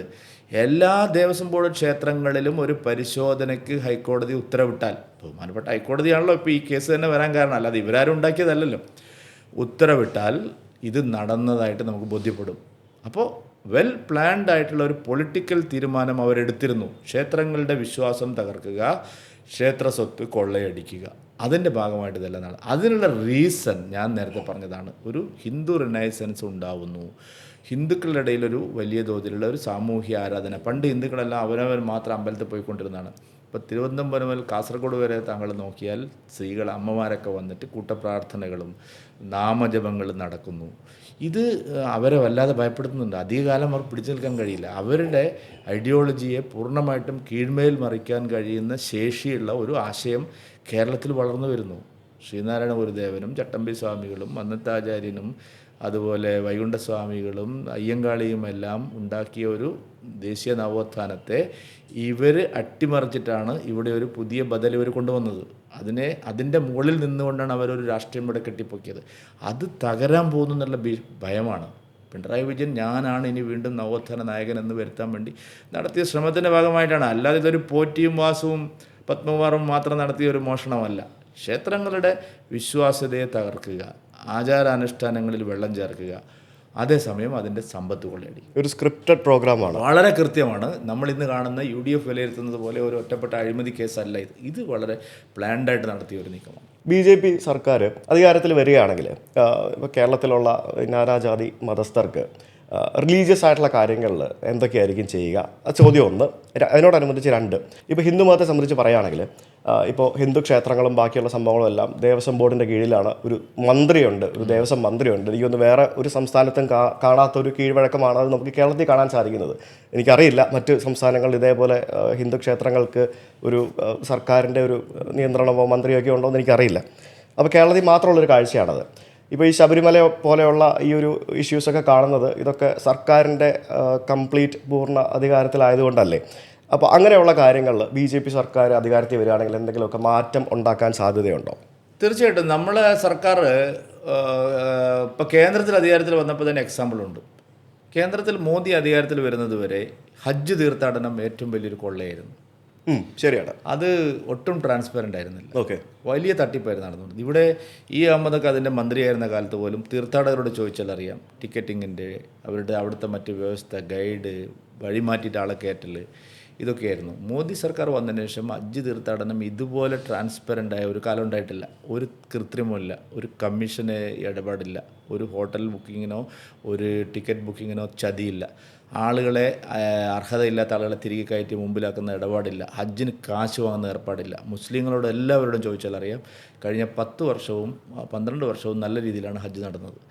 മാത്രമല്ല ഈ കഴിഞ്ഞ വർഷവുമായിട്ട് 4000 സ്ത്രീകൾ ഒറ്റയ്ക്ക് അവിടെ പോയി ദർശനം നടത്തിയിട്ട് വന്നു. ഇത് അവരുടെ കർമ്മം നടത്തിയിട്ട് വന്നു എന്ന് പറഞ്ഞാൽ ഇത് മതങ്ങളോടുള്ള ഞങ്ങളുടെ സമീപനം അതാണ്. മറുവശത്ത് കേരളത്തിലെ എക്സാമ്പിൾ നോക്കാം. മുനമ്പത്ത് ഈ വഖഫ് ബോർഡിൻ്റെ ഒരു അധിനിവേശം ഉണ്ടായിരുന്നു. അത് രാജ്യം മുഴുവനുണ്ട്. അതിനെതിരെ കർശനമായിട്ടുള്ള നിയമം കൊണ്ടുവന്നു. എല്ലാ സ്ഥലത്തും ഈ തട്ടിപ്പ് വഖഫ് നിയമം വന്നപ്പോൾ ആൾക്കാർ വിചാരിക്കുന്നത് മുസ്ലിങ്ങൾക്കെതിരായിട്ടുള്ളൊരു നിയമം എന്നാണ്. അല്ല, ശരിയായ മുസ്ലിങ്ങൾക്ക് അനുകൂലമായിട്ടുള്ള നിയമമാണത്. വഖഫ് എന്ന് പറഞ്ഞാൽ ഈ ഇന്ത്യയിലെ ഏറ്റവും വലിയ വെള്ളാനയാണ്. വഖഫിൻ്റെ പേരിലുള്ള സ്വത്തുക്കൾ മുഴുവൻ സംഘടിതമായ ചില ആളുകൾ കൈവശപ്പെടുത്തുകയായിരുന്നു. തോന്നിയ പോലെ വഖഫ് ചെയ്യുക, അത് കൈവശപ്പെടുത്തുക, ഇതായിരുന്നു നടന്നുകൊണ്ടിരുന്നത്. അതിനെ സുതാര്യമാക്കുകയാണ് ഗവൺമെൻറ് ചെയ്തത്. അതിൻ്റെ ഫലം എന്തായി? വലിയ തോതിൽ മാറ്റമാണ് ഉണ്ടായിരിക്കുന്നത്. ഇപ്പം ഞങ്ങളുടെ സർക്കാർ വന്നാൽ എല്ലാ മതസ്ഥാപനങ്ങളെയും എല്ലാ മതങ്ങളെയും ഒരുപോലെ കാണും. കേരളത്തിൽ ഗവൺമെൻറ് ഉണ്ടാക്കിയാൽ ദേവസ്വം ബോർഡുകളുടെ കാര്യത്തിൽ ശക്തമായ നിയന്ത്രണം ഞങ്ങൾ കൊണ്ടുവരും. എങ്ങനെ കൊണ്ടുവരാൻ? ഇപ്പം ദേവസ്വം ബോർഡിൻ്റെ പേരില്ലെങ്കിലും എല്ലാ സംസ്ഥാനങ്ങളിലും അതിന് ചുമതലയുള്ള മന്ത്രിമാരുണ്ട്. അല്ല, ഇതിൽ ഒരുപാട് കാര്യങ്ങളുണ്ട്. ഇപ്പോൾ ഉദാഹരണത്തിന് ദേവസ്വം ബോർഡിൻ്റെ സംവിധാനം പൂർണ്ണമായിട്ടും ഒരു പൊളിറ്റിസൈസ്. ഇപ്പോൾ രാഷ്ട്രീയക്കാരാണ് അവിടെ ഭരിക്കുന്നത്. ഇപ്പോൾ പത്മകുമാറായാലും വാസു ആയാലും അവിടുത്തെ മെമ്പർമാരായാലും അവർ തോന്നിയ പോലെയാണ് കാര്യങ്ങൾ നടത്തുന്നത്. ദേവസ്വം എന്ന് പറയുന്നത് ക്ഷേത്രവിശ്വാസമുള്ള അതേസമയം ധാർമ്മികമായി നയിക്കാൻ കഴിയുന്ന ആൾക്കാരാണ് നയിക്കേണ്ടത്. ഇവർക്ക് എന്താ വിശ്വാസമുള്ളത്? തീർത്ഥം വാങ്ങിയിട്ട് നിലത്തേക്ക് കഴിച്ചു കളയുന്ന മന്ത്രിമാരാണ് ഇവിടെ ഉള്ളത്. ഏറ്റവും മോശമായ രീതിയിൽ ക്ഷേത്രങ്ങളെ അവഹേളിക്കുന്ന രാഷ്ട്രീയ നേതാക്കളാണ് ഇവിടെ ഭരിക്കുന്നത്. അപ്പോൾ രാഷ്ട്രീയ വിമുക്തമാക്കണം. ഇപ്പോൾ കേരളത്തിൽ ഇന്ത്യ രാജ്യത്ത് മോദി സർക്കാർ വന്നതിന് ശേഷം പല മേഖലകളിലും രാഷ്ട്രീയമായിട്ടുള്ള അതിപ്രസരം കുറച്ചിട്ടുണ്ട്. സർവകലാശാലകൾ, നമ്മൾ കേരളത്തിലെ സർവകലാശാലകൾ ആരെങ്കിലും സ്വപ്നം കണ്ടിരുന്നോ ഇതുപോലെ യൂണിവേഴ്സിറ്റികളെ ശുദ്ധീകരിക്കാൻ കഴിയും? പണ്ട് എന്തായിരുന്നു ഇവിടെ പ്രിൻസിപ്പൽമാരെ നിയമിക്കുന്നതും അധ്യാപക നിയമനത്തിലും കരിക്കുലം കമ്മിറ്റിയിലും സിൻഡിക്കേറ്റിലും സെനറ്റിലും ഒക്കെ ഒരു പൂർണ്ണമായിട്ടുള്ള രാഷ്ട്രീയമായിരുന്നു. അതിനെ തകർക്കാൻ ഇപ്പോൾ JNUവിനെ പൊളിക്കാൻ സാധിച്ചില്ലേ? തീർച്ചയായിട്ടും അത് സാധിക്കും. ദേവസ്വം ബോർഡുകളുടെ മേലുള്ള രാഷ്ട്രീയ നിയന്ത്രണം ഇല്ലാതാക്കാൻ BJP വന്നാൽ മാത്രമേ സാധിക്കുള്ളൂ. ഇപ്പോൾ ക്ഷേത്രങ്ങൾക്ക് എന്താ ഇപ്പോൾ ഒരു ശബരിമല മാത്രം മതിയെന്ന് കേരളത്തിൽ രക്ഷപ്പെടാൻ. ഇപ്പോൾ എല്ലാവരും അയോധ്യയെക്കുറിച്ച് വല്ലാതെ, താങ്കൾ ലോകം മുഴുവൻ സഞ്ചരിക്കുന്ന ആളല്ലേ, അയോധ്യ കൊണ്ട് UP എത്രമാത്രം രക്ഷപ്പെട്ടു. കോടാനുകോടി തീർത്ഥാടകരാണ് വരുന്നത്. അതുവഴി ഉണ്ടെന്ന് റവന്യൂ ചില്ലറയാണോ? സർദാർ പട്ടേലിൻ്റെ ഒരു പ്രതിമ കെട്ടിയപ്പോൾ ഇവിടുത്തെ വിവരമില്ലാത്ത CPM ചോദിച്ചു, പ്രതിമ കൊണ്ട് ഭക്ഷണം കഴിക്കുകയാണ് ജനലക്ഷം. ചേഞ്ചസ് എന്ന് പറഞ്ഞാൽ ഈ ഒരു ശബരിമലയും ഗുരുവായൂരും പത്മനാഭസ്വാമി ക്ഷേത്രവും മാത്രം വികസിച്ചാൽ അതുവഴി കേരളത്തിനുണ്ടാകുന്ന ലാഭം എത്രയാണ്? ജനങ്ങൾക്കുണ്ടാകുന്ന വലിയ എത്ര ലക്ഷക്കണക്കിന് തീർത്ഥാടകർ അവിടേക്ക് എത്തും. അതുവഴി ഉണ്ടാകുന്ന റവന്യൂ എന്താണ്? അപ്പോൾ ഞങ്ങൾക്കതിനൊക്കെ പ്ലാനുണ്ട്. അതുകൊണ്ട് BJPക്ക് ഭരണം കിട്ടിയാൽ ശബരിമല ആവട്ടെ, പത്മനാഭസ്വാമി ആവട്ടെ, ഗുരുവായൂരാവട്ടെ, ഇതെല്ലാം വഴി കേരളം പഴയതുപോലെ ആളുകൾ ഇങ്ങോട്ട് വരുന്ന ഒരു സ്റ്റേറ്റായിട്ട് മാറും. ഇത്രയും ടൂറിസം സാധ്യതയുള്ള വേറെ ഏത് സ്റ്റേറ്റ് ഉണ്ട്? ശബരിമലയുടെ പേരിൽ പ്രതിഷേധിച്ച് 21 ദിവസം ജയിലിൽ കിടന്ന വ്യക്തിയല്ലേ അങ്ങ്? തീർച്ചയായിട്ടും അല്ലേ? അപ്പോൾ ശബരിമല എന്തായാലും അങ്ങേക്ക് വലിയൊരു ഉറപ്പായിട്ട് ഞങ്ങളുടെ ഗവൺമെൻറ് വന്നാൽ ഞങ്ങൾ ശബരിമല വഴി വലിയൊരു മുന്നേറ്റം, വലിയൊരു ആധ്യാത്മിക നവോത്ഥാനം, അതോടൊപ്പം ഭൗതികമായിട്ടുള്ള വികസനം, അതിന് ഞങ്ങൾ ശ്രമിക്കും. ഓക്കെ. കഴിഞ്ഞ ഒരു 15 വർഷത്തിനിടയിൽ പ്രത്യേകിച്ച് താങ്കൾ നേതൃത്വത്തിലിരിക്കുന്ന സമയത്ത് ധാരാളം മഹത് വ്യക്തികൾ, വലിയ വലിയ ആളുകൾ BJP എന്ന് പറഞ്ഞ പാർട്ടിയിലേക്ക് വന്നിട്ടുണ്ട്. അനിൽ ആൻ്റണി, അതേപോലെ തന്നെ പത്മജ വേണുഗോപാൽ, PC ജോർജ്, പിന്നെ നമ്മുടെ E ശ്രീധരൻ അടക്കമുള്ള പല ആളുകളും വന്നിട്ടുണ്ട്. അത് താങ്കളുടെ ഒരു നേട്ടമായിട്ട് കാണാൻ പറ്റുമോ? അല്ല, അതല്ല, ഞങ്ങൾ ശ്രമിക്കുകയാണ്. നല്ല സമൂഹത്തിലെ ഒപ്പീനിയൻ മേക്കേഴ്സ്, നല്ല വ്യക്തികൾ, സ്വാധീനമുള്ള വ്യക്തികളെല്ലാം ഞങ്ങൾ ഒരു ശ്രമത്തിൻ്റെ ഭാഗമായിട്ടാണ്, അല്ലാതെ വെറുതെ അല്ല. അപ്പം ഞങ്ങളെക്കുറിച്ചുള്ള ഒരു പ്രശ്നം എന്താ വെച്ചാൽ, ഞങ്ങൾക്ക് നല്ല കേഡറുണ്ട്, പക്ഷേ ഇൻഫ്ലുവൻഷ്യൽ ആൾക്കാരുടെ എണ്ണം കുറവായിരുന്നു. അത് ഞങ്ങൾക്കുള്ള അത്ര കേഡർ ചിലപ്പോൾ കോൺഗ്രസ്സിനുണ്ടാവില്ല, അല്ലെങ്കിൽ മറ്റു പാർട്ടികൾക്കുണ്ടാവില്ല. ശക്തമായൊരു കേഡർ ബേസ് ഉണ്ട്. അവരെല്ലാം പാവപ്പെട്ടവരും സാധാരണക്കാരുമായിട്ടുള്ള വ്യക്തികളാണ് മഹാഭൂരിപക്ഷവും. സമൂഹത്തെ ആകെ സ്വാധീനിക്കാൻ കഴിയുന്ന വ്യക്തികളെ കൊണ്ടുവരണമല്ലോ. അതിനുവേണ്ടി കുറച്ച് കാലമായിട്ട് ഞങ്ങൾ ശ്രമിച്ചുകൊണ്ടിരിക്കുകയാണ്. നല്ല നല്ല വ്യക്തികൾ ധാരാളം വന്നു. അതിൻ്റെ ഇമ്പാക്റ്റ് ചെറുതല്ല സമൂഹത്തിൽ ഉണ്ടാക്കുന്ന മാറ്റം. BJP ഒരു അൺടച്ചബിൾ ആണെന്നുള്ള ഫീലിംഗ് പോയി. ഇപ്പോൾ BJP സമൂഹത്തിൽ അലിഞ്ഞു ചേരുന്ന ഒരു ഭാഗം തന്നെയാണെന്ന് ആൾക്കാർ ബോധ്യമായി. അതിന് കാരണം അങ്ങനത്തെ വ്യക്തികൾ ഞങ്ങളിവിടെ വരുന്നതുകൊണ്ടാണ്. അപ്പോൾ ഇത് ഞങ്ങളുടെ ഒരു മാത്രം ഐഡിയോളജി അല്ല, സംഘം തന്നെ അങ്ങനെയാണ് എപ്പോഴും. സംഘം അതിൻ്റെ കേഡറിനെ ശക്തിപ്പെടുത്തുമ്പോഴും സമാജത്തിലെ നല്ല നല്ല വ്യക്തികളെ സംഘത്തിലേക്ക് ആകർഷിക്കാൻ ഒരുപാട് ശ്രമങ്ങൾ സംഘം നടത്തുന്നുണ്ട്. അതുപോലെ തന്നെയാണ് പൊളിറ്റിക്കൽ പാർട്ടി. ഇപ്പോൾ അത് ഞങ്ങൾക്ക് നല്ല രീതിയിൽ ആൾക്കാർ വരുന്നുണ്ട്. അപ്പോൾ ഞങ്ങളൊരു ശ്രമം നടത്തുന്നു, അത് വിജയിക്കുന്നു എന്നാണ് മനസ്സിലാക്കുന്നത്. ഇതിനകത്ത് വേറൊരു കാര്യം ഞാൻ ശ്രദ്ധിച്ചിട്ടുള്ളത്, ഇങ്ങനെ സമൂഹത്തിൻ്റെ പല മേഖലയിലുള്ള വ്യക്തിത്വങ്ങൾ BJPയിലേക്ക് വന്നതിന് ശേഷം അവരെ ഈ പറഞ്ഞ പോലെ ഹരാസ് ചെയ്യുകയും ഇൻസൾട്ട് ചെയ്യുകയും എന്താ പറയുക, സംഘി എന്ന് പറയുന്നത് അല്ലെങ്കിൽ BJP അനുഭാവി എന്ന് പറയുന്ന ഒരു മോശപ്പെട്ട ഒരു കാര്യമാണ് എന്ന് വരുത്തി തീർക്കുന്ന ഒരു സമയം ഉണ്ടായിരുന്നു. ഇപ്പോൾ അത് മാറി വരുന്നുണ്ട് കുറേയൊക്കെ. അത്തരത്തിൽ അവരെ അങ്ങ് ഇപ്പം ഫോർ എക്സാമ്പിൾ ഇപ്പം മെട്രോമാൻ BJPയിലേക്ക് ചേർന്ന ഉടനെ എന്തൊക്കെയാണ് അദ്ദേഹത്തെ പറ്റി പറഞ്ഞു, അത്രയും നാൾ അദ്ദേഹത്തെ പൊക്കി പറഞ്ഞ ആൾക്കാർ അത് തിരിച്ചു പറഞ്ഞു. അങ്ങനെ പല ആളുകളെ നമ്മൾ കാണുന്നതാണ്. അങ്ങനെ പല ആൾക്കാർ എക്സാമ്പിൾസ് ഉണ്ടല്ലോ. അപ്പോൾ അത് കൂടുതൽ ആളുകൾ BJPയിലേക്ക് വരാനായിട്ട് ഒരു പ്രശ്നമല്ലേ? അല്ല, ഞാൻ പറഞ്ഞല്ലോ, അത് ഞാൻ നേരത്തെ പറഞ്ഞ എലിമെൻസ് ആണ്. എല്ലാ പാർട്ടിയിലുമുള്ള ഒരു PFI എലിമെൻ്റ് ഉണ്ട്, അല്ലെങ്കിൽ ഒരു ജമായത്ത് എലിമെൻ്റ് ഉണ്ട്. അപ്പോൾ നമ്മളിന്ന് ആരും മനസ്സിലാക്കുന്നേ ഇല്ല പലരും സമൂഹം. ഇപ്പോൾ മീഡിയ വൺ എന്ന് പറയുന്നൊരു ചാനലുണ്ട്. വൈകുന്നേരം അവരുടെ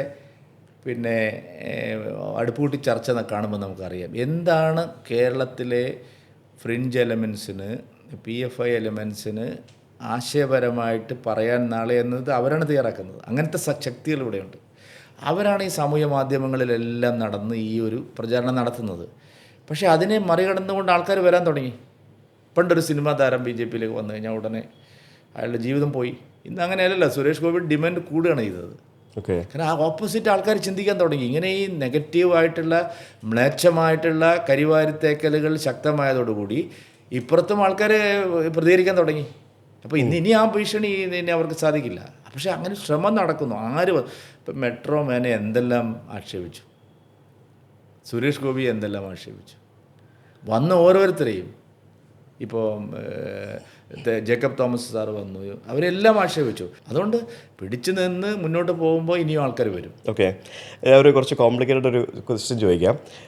വരുന്ന നിയമസഭാ തിരഞ്ഞെടുപ്പിൽ കോൺഗ്രസും LDFും ഒരു തുല്യ കക്ഷിയായിട്ട് വരികയാണ്. എന്നിട്ട് BJPയുടെ ഒരു സപ്പോർട്ട് ഉണ്ടെങ്കിൽ മാത്രമേ അവർക്ക് അധികാരത്തിൽ വരാൻ പറ്റുള്ളൂ. അങ്ങനെയാണെങ്കിൽ അങ്ങനെ ഒരു അവസരം വന്നാൽ BJP ആരോട് നിൽക്കും? അല്ല, അങ്ങനെ ഒരു അവസരത്തിലേക്ക് കേരളം പോവുകയാണ്. ഞങ്ങളില്ലാതെ കേരള രാഷ്ട്രീയത്തിന് ഇനി മുന്നോട്ട് പോകാൻ കഴിയില്ല എന്നുള്ള രീതി വന്നിരിക്കുകയാണ്. 20% എന്ന് പറഞ്ഞാൽ ചെറിയ ശതമാനമല്ല. 20% എത്തിയ സംസ്ഥാനങ്ങളിലെല്ലാം പിന്നീട് താങ്കൾ കണ്ടതാണല്ലോ. ഒറീസയായാലും ആസാമായാലും എല്ലായിടത്തും ഒരു 20% വരെയാണ് ഒരു തടസ്സം ഉണ്ടായിരുന്നത്. ഇനി അങ്ങോട്ട് അതിവേഗം മുന്നോട്ട് പോകും. അതുകൊണ്ട് അത് ആ സമയത്തെ സാഹചര്യങ്ങൾ നോക്കിയിട്ട് ഇപ്പം അങ്ങനെ ഒരു പ്രഡിക്ഷൻ നടത്താൻ പറ്റത്തില്ല. ഓക്കെ, ഈ കുടിയേറ്റവും കൊഴിഞ്ഞുപോക്കും എല്ലാ പാർട്ടിയിലും സംഭവിക്കുന്ന കാര്യമാണ്. അപ്പോൾ BJPയിൽ നിന്ന് വരുന്ന പോലെ തന്നെ BJPയിൽ നിന്നും വിട്ടുപോകുന്ന ആൾക്കാരുമുണ്ട് പല കാരണങ്ങളാൽ. അപ്പോൾ അത്തരത്തിൽ BJPയിലെ നല്ലൊരു നേതാവായിരുന്ന നമ്മുടെ സന്ദീപ് വാര്യർ BJPയിൽ നിന്നും പോവുകയും പിന്നീട് തൃശ്ശൂർ വന്ന് നിൽക്കണമെന്ന് പറഞ്ഞ് താങ്കളെ വെല്ലുവിളിക്കുകയും ചെയ്തൊരു സംഭവം ഉണ്ടായില്ലേ? ശരിക്കും അത് താങ്കൾ എങ്ങനെ കാണുന്നു? അല്ല, ഒറ്റപ്പെട്ടതാണ്. ഞങ്ങളെ സംബന്ധിച്ച് കുറവാണത്. കാരണം വെച്ചാൽ മറ്റു പാർട്ടികളെ പോലെയല്ല. ഇന്നിപ്പോൾ വേറെ ഏതെങ്കിലും ഒരു പാർട്ടിയിൽ നിന്ന് ആളുകൾ വേറൊരു പാർട്ടിയിൽ ചേരുന്നുണ്ടെങ്കിൽ അത് BJPയിലേക്ക് മാത്രമാണ് കൂടുതൽ. പിന്നെ പല കാരണങ്ങളുണ്ട്. എൻ്റെ ഒരു രീതി എന്ന് പറയുന്നത്, ഒരു സംഭവം ഉണ്ടായി, അതേത് പാർട്ടിയിലേക്ക് ആയാലും അവരെ പേഴ്സണലി അതിൻ്റെ ന്യായങ്ങളിലേക്ക് പോകാൻ ഇപ്പോൾ ഞാൻ ആഗ്രഹിക്കുന്നില്ല. സന്ദീപ് വാര്യരുമായിട്ടുണ്ടായിരുന്ന പ്രശ്നങ്ങൾ പാർട്ടിക്കകത്ത് എല്ലാവർക്കും അറിയുന്ന കാര്യങ്ങളാണ്. നിങ്ങളത് സോൾവ് ചെയ്യാൻ പറ്റാത്ത രീതിയിലേക്ക് അത് പോയതുകൊണ്ട് ഇപ്പം എത്രയോ പേരെ നമ്മൾ അഡ്ജസ്റ്റ് ചെയ്യുന്നില്ലേ. അത് ആ സമയത്ത് എനിക്കെതിരെ കുറച്ച് പേര് എതിർപ്പ് പറഞ്ഞു, അത് ശരിയാണ്. പക്ഷേ അവർക്ക് പിന്നീട് മനസ്സിലായി എൻ്റെ ഭാഗത്തായിരുന്നു ശരി എന്നുള്ളത്. അതുകൊണ്ട് എനിക്കതിൽ മനസാക്ഷി കുത്തില്ല. കാരണം ഒരാളും പോകാൻ ഞാൻ ആഗ്രഹിച്ചിട്ടില്ല. അത് വെറുതെ ഒരു പ്രചരണം മാത്രമാണ്. കാരണം നമുക്ക് ഓൾറെഡി ലീഡേഴ്സ് കുറവാണ്. അതെ, ഒരാളും പോകാൻ ആഗ്രഹിച്ചില്ല. ഞാൻ സന്ദീപ് വാര്യർ BJP വിട്ട് പോകാൻ ആഗ്രഹിച്ച ആളെയല്ല. പരമാവധി ചേർത്ത് എത്താൻ ശ്രമിച്ചിട്ടുണ്ട്. പക്ഷെ അത് അതിനപ്പുറത്തേക്ക് പോയി. അതുകൊണ്ടാണ് ഓക്കെ, കൈവിട്ടുപോയി, ചെയ്യാൻ പറ്റില്ല. എന്തായാലും കഴിഞ്ഞ നിയമസഭാ തെരഞ്ഞെടുപ്പുകൾ എടുത്ത് നോക്കിക്കഴിഞ്ഞാൽ താങ്കളിപ്പോൾ പറഞ്ഞ പോലെ തന്നെ BJPയുടെ ഒരു വോട്ട്, BJPക്ക് ജയം ഒരു തവണയെ സാധിച്ചുള്ളൂ എന്നുണ്ടെങ്കിലും നമുക്ക് വോട്ട് പെർസെൻറ്റേജ് കൂട്ടാനായിട്ട് പറ്റിയിട്ടുണ്ട് എന്ന് പറയുന്നുണ്ട് അല്ലേ? ശരിക്കും അത് എത്രത്തോളം പോസിറ്റീവായിട്ട് കാണുന്നുണ്ട് ഇനി ഇൻ ഫ്യൂച്ചർ? അല്ല, ഞാൻ പറഞ്ഞല്ലോ 20% കടന്നു കഴിഞ്ഞാൽ പിന്നെ അതിവേഗത്തിൽ രാഷ്ട്രീയ മാറ്റം ഉണ്ടാവും. ഓക്കെ, ഒരു ആളുകൾ മനസ്സിലാക്കാത്ത ഒരു കാര്യം, ഞങ്ങൾക്ക് ശക്തമായൊരു പ്രബലമായൊരു മുന്നണി ഇല്ല എന്നുള്ളതുകൊണ്ടാണ്. ബാക്കിയുള്ള 2 മുന്നണികളും 6-7 പാർട്ടികളാണ്. ഞങ്ങൾക്ക് ആകെ ഒരു BDJSും ഞങ്ങൾ മാത്രമേ ഒരു എന്തെങ്കിലും പറയാൻ പറ്റുന്ന ഒരു മുന്നണിയുള്ളൂ. നിങ്ങൾക്കിടയിൽ ഭിന്നതകളുണ്ടെന്നൊക്കെ പറയുന്നുണ്ടല്ലോ, ശരിയാണോ? അത് അടിസ്ഥാനമില്ലാത്ത. ഓക്കെ, ഞാൻ പറഞ്ഞത് മുന്നണി ഒരു കൾച്ചറായി ഇവിടെ. BJP, CPM, കോൺഗ്രസ് എന്ന് നോക്കുമ്പോൾ ഏതാണ്ട് ഈക്വലാണ് ഞങ്ങളുടെ എല്ലാം സ്ട്രെങ്ത്. ഇവർ ഈ 6-7 പാർട്ടികൾ ഉള്ളത് കൊണ്ടാണ് ചെറിയൊരു 20-35 ഒക്കെ ആയിട്ട് വരുന്നത്. അപ്പോൾ മുന്നണി ഇനിയിപ്പോൾ മുന്നണിയിലേക്ക് ആളുകൾ വരാൻ താല്പര്യം കാണിക്കും. ഈ ലോക്കൽ ബോഡി ഇലക്ഷനിലെ വിജയവും അടുത്ത നിയമസഭാ തെരഞ്ഞെടുപ്പോടുകൂടി മുന്നണിയിലേക്ക് പുതുതായിട്ട് ആളുകൾ വരാൻ ശ്രമിക്കും. അതുകൊണ്ട് മുന്നണി കുറച്ചുകൂടി ശക്തമാവണം. അതൊരു വീക്ക്നെസ്സാണ് ഞങ്ങളുടെ. ശക്തമായൊരു മുന്നണി ഇല്ല എന്നുള്ളതാണ് ഞങ്ങൾ ഇത്രയും കാലം നേരിട്ടുകൊണ്ടിരുന്ന ഒരു പ്രധാന പ്രതിസന്ധി. മറ്റൊന്ന്, ഞങ്ങൾക്ക് മതന്യൂനപക്ഷങ്ങൾക്കിടയിൽ ഒരു റീച്ച് ഉണ്ടായിരുന്നില്ല. ഇപ്പോൾ അതിനും ചെറിയ തോതിൽ പരിഹാരങ്ങളായിട്ടുണ്ട്. ശോഭനമായിട്ടുള്ള ഭാവിയാണ് BJPക്കുള്ളത്. LDFും UDFും തകരും എന്നുള്ള കാര്യം സംശയമില്ല. ഇപ്പോൾ കോൺഗ്രസ് ബീഹാറിൽ ഇപ്പോൾ എന്തായി, UP എന്തായി? അവരൊക്കെ ഒറ്റയ്ക്ക് 400, 200, 300 സീറ്റിൽ ജയിച്ചുകൊണ്ടിരുന്ന പാർട്ടികളാണ്. അവിടെ എല്ലാം കോൺഗ്രസ് തകർന്നു. ഇപ്പോൾ ബംഗാളിൽ കോൺഗ്രസിന് എത്ര ശതമാനം വോട്ടുണ്ട്? ഒരു 2% വോട്ട് പോലും ഇല്ല. എന്നിട്ട് കോൺഗ്രസിൻ്റെ നിലനിൽപ്പ് പോകും. CPM ഇനി അവസാനത്തെ ഒരു കച്ചിത്തുരുമ്പ് ഇവിടെ മാത്രമാണ്. ഇതും കൂടെ അവസാനിച്ചാൽ പിന്നെ എന്താണ് പ്രതീക്ഷ ജനങ്ങൾക്ക് പ്രതീക്ഷയുള്ള ഒരേ ഒരു പാർട്ടി BJP മാത്രമാണ്. അതുകൊണ്ട് ഞങ്ങൾ നല്ല ശുഭാപ്തി വിശ്വാസത്തിലാണ്.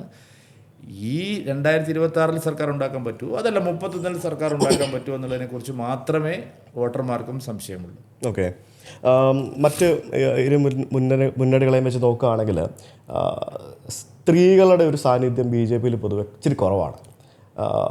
സ്ത്രീകളുണ്ടല്ലേ, മഹിളാ നേതൃത്വം വളരെ കുറവായിരുന്നു. ഇപ്പൊ കയറി വരുന്നുണ്ട്. ഓക്കെ, അതിനുവേണ്ടി എന്തൊക്കെയാണ്? ധാരാളം സ്ത്രീകൾക്ക് ഇപ്പൊ അവസരം കൊടുത്തല്ലോ ഞങ്ങള്. നല്ല നല്ല സ്ത്രീകൾ ധാരാളമായിട്ട് കയറി വരുന്നുണ്ട്. പിന്നെ പാർട്ടിക്കകത്ത് ഞങ്ങൾ കൊടുത്തത്ര റെപ്രസെൻറ്റേഷൻ ആര് കൊടുത്തിട്ടുണ്ട്? ഇത് ആരും ചർച്ച ചെയ്യുന്നില്ല. ഞങ്ങൾ പാർട്ടിയെ 30 ജില്ലാ ഘടകങ്ങളായി വിഭജിച്ചപ്പോൾ 4 ജില്ലാ പ്രസിഡന്റുമാർ ഞങ്ങൾക്ക് CPM-ന് കോൺഗ്രസിന് സ്വപ്നം കാണാൻ കഴിയുമോ? 4 ജില്ലകളെ നയിക്കുന്നത് ഞങ്ങൾക്ക് സ്ത്രീകളാണ്. കാസർഗോഡ് ഞങ്ങൾക്ക് ഏറ്റവും ശക്തിയുള്ള ജില്ലകളിലൊന്നാണ്, അറിയാലോ. വെറും ശക്തിയില്ലാത്ത ജില്ലയല്ലോ, അവിടെ നയിക്കുന്നത് ഞങ്ങളുടെ വനിതാ നേതാവാണ്. തൃശ്ശൂരിലെ ഗുരുവായൂർ, കുന്നംകുളം അടക്കമുള്ള ഏറ്റവും പ്രബലമായ ജില്ല ഞങ്ങൾ നയിക്കുന്നത് വനിതയാണ്. കൊല്ലത്ത് ഞങ്ങളുടെ പിന്നെ ഏറ്റവും ശക്തമായിട്ടുള്ള ഒരു പ്രദേശം കൊട്ടാരക്കര അടക്കമുള്ള ആ റീജിയൻ ജില്ല നയിക്കുന്നത് വനിതയാണ്. 4 ജില്ലകൾ ഞങ്ങൾക്ക് 4 ജില്ല. മലപ്പുറം ജില്ലയിൽ ഞങ്ങളുടെ കോസ്റ്റൽ ബെൽറ്റ് ഏറ്റവും നല്ല സ്വാധീനമുള്ള ജില്ല ഞങ്ങൾ നയിക്കുന്ന വനിതയാണ്. 4 ജില്ലാ പ്രസിഡന്റ്. പാർട്ടിക്കകത്ത് 1/3 സംവരണം ഞങ്ങൾ കൊടുക്കുകയാണ്. ഞങ്ങൾ മാത്രമേ സ്ത്രീ ശാക്തീകരണത്തിന് വേണ്ടിയിട്ട് പാർട്ടിക്കകത്ത്, ബാക്കി എല്ലാവരും പറയും പുറത്ത്, അകത്തില്ല. ജനറൽ സീറ്റിൽ ഏറ്റവും കൂടുതൽ വനിതകൾ ഈ തെരഞ്ഞെടുപ്പിൽ ലോക്കൽ ബോഡി നിർത്തിയിരിക്കുന്നത് BJP ആയിരിക്കും. ഓക്കെ, അപ്പോൾ ഞങ്ങൾ അവരെ പ്രൊമോട്ട് ചെയ്യുന്നുണ്ട്. ഓക്കെ, നമ്മുടെ സുരേഷ് ഗോപി തൃശ്ശൂർ ജയിച്ച സമയത്ത് കുറച്ച് വിവാദങ്ങളുണ്ടായിരുന്നല്ലോ. ഓഫ് കോഴ്സ് താങ്കളുടെ ഒരു പ്രശ്നം അതിനകത്ത് കുറേ ആൾക്കാർ പറയുന്നുണ്ടായിരുന്നു. അതിനുശേഷം പിന്നെ സുരേഷ് ഗോപിയുടെ ജയത്തിന് ശേഷം അദ്ദേഹത്തിൻ്റെ പുറകെയാണല്ലോ മാധ്യമങ്ങളെല്ലാവരും. അദ്ദേഹത്തിൻ്റെ ഓരോ കാര്യങ്ങളും കുറ്റങ്ങളും കുറവുകളെല്ലാം കണ്ടുപിടിച്ച് പെരുപ്പിച്ച് എങ്ങനെയെങ്കിലുമൊക്കെ ഇൻസൾട്ട് ചെയ്യുക എന്നുള്ളൊരു രീതിയിൽ പോകുന്ന കുറച്ച് ആൾക്കാരും ഉണ്ട്. അതേസമയം ചില പ്രയോഗങ്ങൾ, അദ്ദേഹത്തിൻ്റെ ഭാഗത്തു നിന്നുള്ള ചില പ്രയോഗങ്ങളൊക്കെ നമുക്കും എത്ര ഇഷ്ടമുള്ള ഒരാൾക്കാണെങ്കിൽ പോലും ദഹിക്കാത്ത കുറേ പ്രയോഗങ്ങൾ സംഭവിക്കുന്നുണ്ട്. അപ്പോൾ ഒരു സിനിമാ നടൻ എന്നുള്ള ആ ഒരു സെലിബ്രിറ്റി സ്റ്റാറ്റസ് ഒരു രാഷ്ട്രീയക്കാരനായി മാറിയപ്പോഴത്തേക്കിനും അദ്ദേഹത്തിന് അത് ബാക്ക് ഫെയർ ചെയ്യുന്നതായിട്ട്. അങ്ങനെയല്ല. സുരേഷ് ഗോപി 2 കാരണങ്ങളുണ്ടാവും.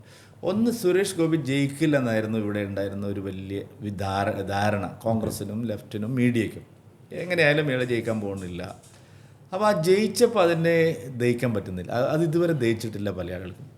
രണ്ടാമത്തെ പ്രശ്നം എന്താ വെച്ചാൽ ഞങ്ങളപ്പോൾ എന്നെയൊക്കെ എന്തെല്ലാം പ്രകോപിപ്പിച്ചാലും എനിക്കറിയാം ഇവരെത്ര പ്രകോപിപ്പിച്ചാലും അതിനെ എങ്ങനെ BJPയിലെ സ്ഥിരമായിട്ടുള്ള നേതാക്കളുടെ അടുത്തൊക്കെ ഈ പണിയൊന്നും അദ്ദേഹം അങ്ങനെയല്ല. അദ്ദേഹത്തിന് കുറച്ചൊരു ഇമോഷണലായിട്ട് ചിലപ്പോൾ പെരുമാറുന്നുണ്ടാവും. അതിൻ്റെ കാരണം അറിയോ, നടന്ന് പറയിപ്പിക്കുകയാണ്.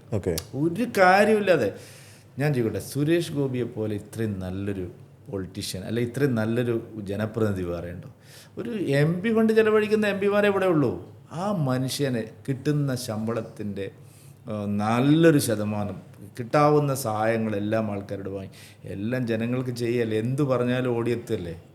ഒരു ഇത്രയൊരു ഹൃദയമുള്ള ഒരു ജനപ്രതിനിധി ഏത് മന്ത്രി ആയാലും ഏത് MP ആയാലും അദ്ദേഹത്തിൻ്റെ അണ്ടറിലുള്ള കാര്യങ്ങളല്ലേ അത്. ഇപ്പോൾ കേരളത്തിൽ ആര് വന്നാലും സുരേഷ് ഗോപിക്ക് തോന്നിയാൽ അദ്ദേഹത്തിൻ്റെ മനസ്സിൽ ഒരു സഹായിക്കേണ്ടതാണെന്ന് തോന്നിയാൽ എല്ലാം മറികടന്ന് അദ്ദേഹം ചെയ്യുന്നില്ലേ. വേറെ സിനിമാ താരങ്ങൾ ചെയ്യുന്നുണ്ടോ ഇങ്ങനെ? ഞാൻ ചോദിക്കട്ടെ, പണം ഒരു ചെറിയ കാര്യമല്ലല്ലോ. അദ്ദേഹത്തിന് കിട്ടേണ്ട പണം അദ്ദേഹം സേവനത്തിന് ഉപയോഗിക്കുന്നില്ലേ?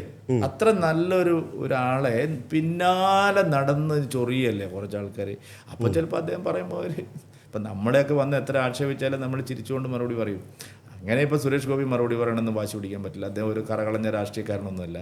അദ്ദേഹം ഒരു സാമൂഹ്യ പ്രവർത്തകനാണ്, ഒരു നല്ല മനസ്സിൻ്റെ ഉടമയാണ്, ഒരു സിനിമാ താരമാണ്, ഒരു സെലിബ്രിറ്റിയാണ്.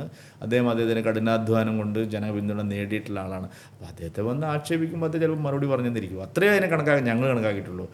ഒരു എന്താ പറയുക, എണ്ണം പറഞ്ഞ ഒരു 35-40 വർഷം കേഡറായിരുന്ന ഒരു രാഷ്ട്രീയക്കാരനല്ല അയാൾ. അതുകൊണ്ട് അദ്ദേഹത്തിനോട് ഇതെല്ലാം പറഞ്ഞ് പഠിപ്പിക്കാൻ നമ്മൾ നടക്കുന്ന കാര്യമല്ല. അദ്ദേഹം ഒരു നല്ല മനുഷ്യനാണ്. ആ മനസ്സ് വേറെ ഒരു MP-ക്കും ഇവിടെ ഇല്ല. അത് നമ്മൾ മനസ്സിലാക്കണം. ഓക്കെ, രാജീവ് ചന്ദ്രശേഖരനെ കുറിച്ച് എന്താണ് താങ്കളുടെ അഭിപ്രായം? എന്താണ് അദ്ദേഹത്തിൽ താങ്കൾ കാണുന്ന ഗുണങ്ങൾ? അല്ല, രാജീവ്ജി ഇതാദ്യമായിട്ടാണ് കേരളത്തിൽ ഒരു സംരംഭകൻ അല്ലെങ്കിൽ ഒരു ബിസിനസ്സുകാരൻ BJPയുടെ തലപ്പത്തെത്തുന്നത്. അതിനെ നമ്മൾ നെഗറ്റീവായിട്ടല്ല കാണേണ്ടത്, പോസിറ്റീവായിട്ടാണ് കാണേണ്ടത്. അദ്ദേഹം കഠിനാധ്വാനം കൊണ്ട് ബിസിനസ് നടത്തി രാജ്യത്ത് തന്നെ അറിയപ്പെടുന്ന ഒരു സംരംഭകനായി, ഒരു വലിയ IT വിദഗ്ധനായി, 12 വർഷം രാജ്യസഭാംഗമായ എക്സ്പീരിയൻസ്, 5 വർഷം മന്ത്രിയായിരുന്നു. അങ്ങനെയുള്ള ഒരു എക്സ്പീരിയൻസ്ഡ് ഹാൻഡാണ് അദ്ദേഹത്തെ ഇപ്പോൾ BJP ഏൽപ്പിച്ചിരിക്കുന്നത്. അതിന് കാരണം എന്താ ചോദിച്ചാൽ, ഒരു സെർട്ടൺ സ്റ്റേജ് കഴിഞ്ഞു.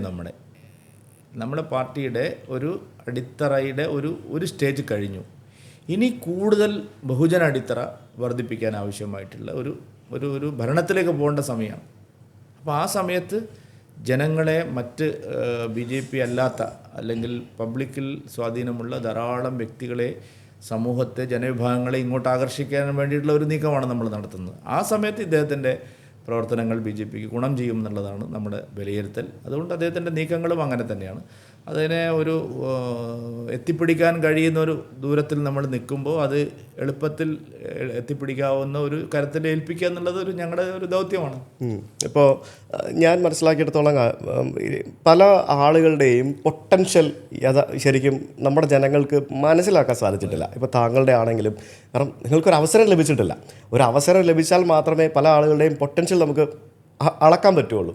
അപ്പോൾ അത്തരത്തിൽ താങ്കളുടെ ആണെങ്കിലും രാജീവ് ചന്ദ്രശേഖരൻ്റെ ആണെങ്കിലും ഇപ്പോൾ പല ആളുകളുടെയും പൊട്ടൻഷ്യൽ ജനത്തിന് മനസ്സിലാകാതിരിക്കുന്നത് വലിയൊരു പ്രശ്നമല്ലേ? അതാണ് അതിപ്പോൾ നമ്മളിപ്പോൾ ഒരു മന്ത്രിയോ MP-യോ ഒരു പഞ്ചായത്ത് മെമ്പർ പോലും ആയില്ലെങ്കിലും ആളുകൾ അറിയുന്നില്ല. അവരൊക്കെ നമുക്കൊരു ദിവസം എത്ര അധികം ആളുകളാണ് ഓരോരോ കാര്യങ്ങളുമായിട്ട് നമ്മളെ സമീപിക്കുന്നത്.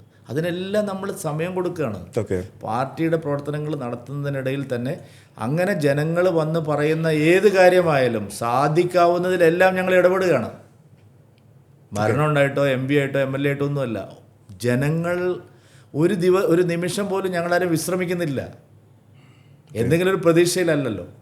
അങ്ങനെ ഞങ്ങൾ ജനങ്ങളിടയിലുണ്ട്. അങ്ങനെ പ്രവർത്തിച്ചാണ് എല്ലാവരും അങ്ങനെ പ്രവർത്തിച്ചാണ് BJPക്ക് ഒരു ആക്സെപ്റ്റൻസ് കേരളത്തിൽ കിട്ടിയത്.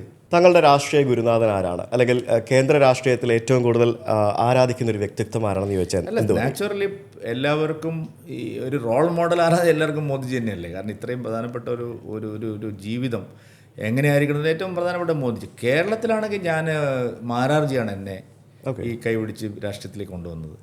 ഞാൻ വിദ്യാർത്ഥി പരിഷത്തിൻ്റെ പ്രവർത്തനങ്ങൾ അവസാനിപ്പിച്ച് ഞാൻ വയനാട്ടിലേക്ക് പോയപ്പോൾ അവിടെ എനിക്ക് അന്ന് ആദിവാസി സംഘം എന്ന് പറഞ്ഞിട്ട് ട്രൈബൽ വനവാസികൾക്കിടയിൽ പ്രവർത്തിക്കുന്ന ഒരു സംഘടന ഉണ്ടായിരുന്നു ഞങ്ങളുടെ.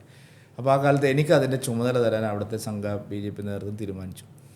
അങ്ങനെ ഒരു പഴശ്ശി ദിനത്തിന്, മാരാർജി മരിക്കുന്നതിന് കുറച്ച് മുമ്പ് ഒരു പഴശ്ശി ദിനത്തിന് അദ്ദേഹം അവിടെ വന്നു. അപ്പോൾ എന്നെ നേരത്തെ അറിയാം മാരാർജിക്ക്. അപ്പോൾ മാരാർജി അന്ന് ചോദിച്ചു, എന്താ ഇപ്പോൾ ചുമതല എന്ന് ചോദിച്ചു. ഞാൻ പറഞ്ഞു, ഇങ്ങനെ ആദിവാസി സംഘത്തിലാണ്. അല്ലല്ല, നിങ്ങൾ പൊളിറ്റിക്സിൽ ഡയറക്റ്റായിട്ട് വരണം, എന്ന് പറഞ്ഞിട്ട് അദ്ദേഹം അവിടുത്തെ ആൾക്കാരെ വിളിച്ച് വരുത്തിയിട്ട് പറഞ്ഞു ഇവന് യുവമോർച്ചയിൽ ചുമതല കൊടുക്കണം. അങ്ങനെയാണ് ഞാൻ യുവമോർച്ചയിലേക്ക് വരുന്നത്. അതൊരു നിമിത്തമായിരുന്നു. മാരാർജി അങ്ങനെ പറഞ്ഞു, അല്ലെങ്കിൽ ഞാൻ വേറെ ഫീൽഡിൽ പോയേനെ. മാരാർജി രാഷ്ട്രീയത്തിൽ നേരിട്ടുള്ള രാഷ്ട്രീയ പ്രവർത്തനം നടത്തണമെന്ന് എന്നോട് പറഞ്ഞത് മാരാർജിയാണ്. ഓക്കെ, വരുന്ന നിയമസഭാ തെരഞ്ഞെടുപ്പിൽ എന്തൊക്കെയാണ് പ്രതീക്ഷകൾ? നിയമം തിരിച്ചു പിടിക്കുമോ? ഒരു നിയമത്തിന്റെ കാര്യം എന്തൊക്കെയാണ് പ്രതീക്ഷ? അല്ലല്ല, ഞങ്ങൾ നല്ല സംഖ്യയിൽ നിയമസഭയിൽ ഉണ്ടാവണം തന്നെയാണ് വിചാരിക്കുന്നത്. താങ്കൾ നേരത്തെ ചോദിച്ചതുപോലെ കേരളം ഇനി അങ്ങോട്ടോ ഇങ്ങോട്ടോ നേരായ വഴിക്കോ എന്ന് തീരുമാനിക്കാൻ കഴിയുന്ന ശക്തി ഉണ്ടാവണം തന്നെയാണ് ഞങ്ങൾ. ഓക്കെ, അതിൽ തന്നെയാണ് ആക്ച്വലി മുന്നോട്ട് പോകുന്നത് അല്ലേ? ശരിക്കും ഇതുവരെയുള്ള താങ്കളുടെ ആ ഒരു രാഷ്ട്രീയ കരിയറിൽ താങ്കളുടെ ഏറ്റവും വലിയ നേട്ടമായിട്ട് താങ്കൾ കാണുന്ന ഒരു സംഭവം എന്തായിരിക്കും? അല്ല, ഞാൻ എന്നെ വിലയിരുത്തുന്നത്, സമൂഹം എങ്ങനെയെന്ന് എനിക്കറിയില്ല, ബാക്കിയല്ലോ. ഞാൻ എപ്പോഴും ശ്രദ്ധിച്ചത് നമുക്ക് നല്ല മാൻ പവർ ഉണ്ട് ലോക്കൽ. കേരളത്തിൽ ഇത്രയും മാൻ പവർ, നല്ല ശക്തിയുണ്ട്. പക്ഷെ ആ മാൻ പവർ യൂട്ടിലൈസേഷനിലാണ് നമ്മൾ പരാജയപ്പെടുന്നത്. എല്ലാ പ്രവർത്തകരെയും ഇളക്കി ഒരു കാര്യത്തിലേക്ക് എത്തിക്കുക എന്നുള്ളതാണ് ഞാൻ എപ്പോഴും ശ്രദ്ധിക്കുന്ന ഒരു കാര്യം. അതാണ് എൻ്റെ ജീവിതത്തിൽ. മറ്റുള്ള കാര്യങ്ങളൊന്നും ഞാൻ അത്ര പ്രാധാന്യമല്ല. ഇത്രയും മാൻ പവർ ഉണ്ടായിട്ടും അവരെന്തുകൊണ്ട് എല്ലാവരും ഒരേ ഇതിലേക്ക് പോകുന്നില്ല? അപ്പോൾ ആ മാൻ പവർ യൂട്ടിലൈസേഷൻ നമ്മൾ ശ്രമിച്ചപ്പോഴെല്ലാം വിജയം ഉണ്ടായിട്ട്. ഇപ്പോൾ ഉദാഹരണത്തിന് മോദിജി, ഞാൻ പ്രസിഡൻ്റായിരിക്കുമ്പോൾ 11 തവണ കേരളത്തിൽ വന്നു. ഇനി ഒരു പക്ഷേ ഒരു പ്രസിഡൻറ്റിനും അതിനുള്ള ഭാഗ്യം 11 തവണ മോദിജിയെ ഹോസ്റ്റ് ചെയ്യാനുള്ള അവസരം എനിക്ക് കിട്ടി. ഞാൻ വെച്ച പരിപാടികളെല്ലാം നിങ്ങൾ നോക്കണം. യുവം എന്നൊരു പ്രോഗ്രാം എറണാകുളത്ത് വെച്ചാൽ 2-3 ഉദാഹരണങ്ങൾ ഞാൻ പറയാം. കേരളത്തിലാകെയുള്ള യൂത്ത്സിനെ, അതിൽ നല്ല പൊട്ടൻഷ്യൽ യൂത്ത്സിനെ ഞങ്ങൾ രജിസ്റ്റർ ചെയ്ത് അവിടെ കൊണ്ടുവന്നു. ഒരു ക്ലാസ് പ്രോഗ്രാമായിരുന്നു. അത് കഴിഞ്ഞ് ഞങ്ങൾ തൃശ്ശൂരിൽ മഹിള, അതായത് നമ്മുടെ വനിതാ സംവരണ ബില്ല് വന്നതിന് ശേഷം മോദിജി എപ്പോഴും പറയും കേരളത്തിലാണ് ഇത്രയും മനോഹരമായിട്ട് നല്ലൊരു മഹിളാ പ്രോഗ്രാം. 2 ലക്ഷം സ്ത്രീകളെയാണ് ഞങ്ങൾ അവിടെ പങ്കെടുപ്പിച്ചത്. എന്ന് പറഞ്ഞാൽ ഈ മാൻ പവർ യൂട്ടിലൈസേഷൻ, ഇപ്പം മോദിജിയെ മുൻനിർത്തി ഞങ്ങൾ ആ മനുഷ്യശേഷിയെ ഉപയോഗിച്ചുകൊണ്ടാണ് 20% എത്തിയത്. അതാണ് ഒരു പൊളിറ്റിക്കൽ പാർട്ടി എപ്പോഴും. അപ്പോൾ ഇപ്പം നമ്മൾ അതിൻ്റെ ഗുണം നമുക്ക് ഈ ലോക്കൽ ബോഡിയിൽ കിട്ടും. വനിതാ കാൻഡിഡേറ്റ്സിനൊന്നും ഒരു ക്ഷാമവുമില്ല. പണ്ടൊക്കെ സ്ഥാനാർത്ഥികളെ ഓടിച്ചിട്ട് പിടിക്കുകയായിരുന്നു ഞങ്ങൾ. ഇപ്പം അങ്ങനെയല്ല. ഒരു വാർഡിലേക്ക് 3-4 സ്ഥാനാർത്ഥികളാണ്. ആ നിലയിലേക്ക് ഒരു കേഡറിനെ നമുക്ക് വളർത്തിക്കൊണ്ടുവരാൻ കഴിയുന്നു എന്നുള്ളതാണ് ഒരു പ്രതീക്ഷ നൽകുന്നത്. ഓക്കെ, എന്തായാലും ഇനിയിപ്പോൾ 2 തെരഞ്ഞെടുപ്പുകളാണ് വരാൻ പോകുന്നത്. പ്രാദേശിക തെരഞ്ഞെടുപ്പും നിയമസഭാ തെരഞ്ഞെടുപ്പും വരാൻ പോകുന്നു. ഈ 2 തെരഞ്ഞെടുപ്പുകളെ മുന്നിൽ കണ്ട് കേരളത്തിൽ വോട്ട് ചെയ്യാൻ പോകുന്ന ആളുകളോട്, വോട്ടർമാരോട് താങ്കൾക്ക് എന്താണ് പറയാനുള്ളത്? ഈ തവണ നമ്മൾ മിസ് ചെയ്താൽ, അതായത് 12 വർഷമായിട്ട് മോദി സർക്കാർ അധികാരത്തിലിരിക്കുക, ആ സമയത്ത് നമുക്ക് നടക്കാതെ പോയത് കേരളത്തിന് ഒരുപാട് മിസ്സായി. ഇത് നമ്മൾ മിസ് ചെയ്താൽ, ഈ ലോക്കൽ ബോഡിയിലും അസംബ്ലിയിലും നമ്മൾ മിസ് ചെയ്താൽ, നമ്മൾ ഓരോ വോട്ടർക്കും അവരുടെ തലമുറയ്ക്കുമാണ് അതിൻ്റെ നഷ്ടം വരാൻ പോകുന്നത്. ഈ അവസരം നമ്മൾ ഉപയോഗിക്കണം. മോദി അവിടെ ഇരിക്കുമ്പോൾ, NDA ഭരണം ദില്ലിയിലിരിക്കുമ്പോൾ കേരളത്തിന് അതിനെ പ്രയോജനപ്പെടുത്താൻ കഴിയുന്ന ഒരു വോട്ടാണിത്. അല്ലാതെ ഇതൊരു പൊളിറ്റിക്കലി ഏതെങ്കിലും ഒരു കാര്യത്തിനല്ല. കേരളത്തിന് ഒരു വികസിത കേരളം ഉണ്ടാവണം. ഒരു വികസിത കേരളം ഉണ്ടാവണം എന്ന് പറഞ്ഞാൽ ഒരു ബ്രോഡർ ഇതിലല്ല. ഒരു വികസിത കേരളം എന്ന് പറഞ്ഞാൽ ഒരു വികസിത കൊച്ചി, ഒരു വികസിത തിരുവനന്തപുരം, ഒരു വികസിത കരുനാഗപ്പള്ളി, ഈ എല്ലാ ലോക്കൽ ബോഡിയിലും വികസനം ഉണ്ടാവണം. അതുവഴി കേരളത്തിനൊരു വികസനം ഉണ്ടാവണം. ഈ 2 ഇലക്ഷനെയും ഞങ്ങൾ അങ്ങനെയാണ് കാണുന്നത്. ലോക്കൽ ബോഡി ഇലക്ഷനിൽ ഒരു വികസിത പ്രാദേശികം, ഒരു വികസിത കേരളം, അതിനൊരു അവസരം ഇപ്പോൾ ഉണ്ട്. മോദി അവിടെ ഇരിക്കുന്നു. മോദി ഉണ്ടെങ്കിൽ അസാധ്യമായിട്ടൊന്നുമില്ല, എന്തും സാധ്യമാണ്. അതുകൊണ്ട് ആ അവസരം മലയാളി ഉപയോഗിക്കണം എന്നുള്ളത് തന്നെയാണ് ഞങ്ങളുടെ അഭ്യർത്ഥന. ഓക്കെ, എന്തായാലും വളരെ പരിമിതമായ ഈ സമയത്ത് ചാറ്റ് വിത്ത് ഭക്തനിൽ വന്ന് ഇത്തരം കാര്യങ്ങൾ സംസാരിക്കാൻ സാധിച്ചതിൽ സന്തോഷമുണ്ട്. എനിക്കിപ്പോഴും എൻ്റെ എല്ലാ ചോദ്യങ്ങളും താങ്കളോട് ചോദിക്കാൻ സാധിച്ചിട്ടില്ല. പോകണം എന്ന് പറഞ്ഞു. നമുക്ക് വീണ്ടും ഒരിക്കൽ കാണണം. അത് മറ്റൊരവസരത്തിൽ നമുക്ക് അടുത്ത തെരഞ്ഞെടുപ്പിന് മുന്നേ വീണ്ടും ഒരിക്കൽ കൂടെ നമുക്ക് ഇരിക്കണം. തീർച്ചയായിട്ടും. അപ്പോൾ എന്തായാലും കുറേ കാര്യങ്ങൾ മാറി മറിയുന്ന ഒരു അവസരത്തിലേക്ക് ഇനിയും വരും അല്ലേ? തീർച്ചയായിട്ടും. യെസ്. അപ്പോൾ എന്തായാലും താങ്ക് യു സോ മച്ച്. നമസ്കാരം.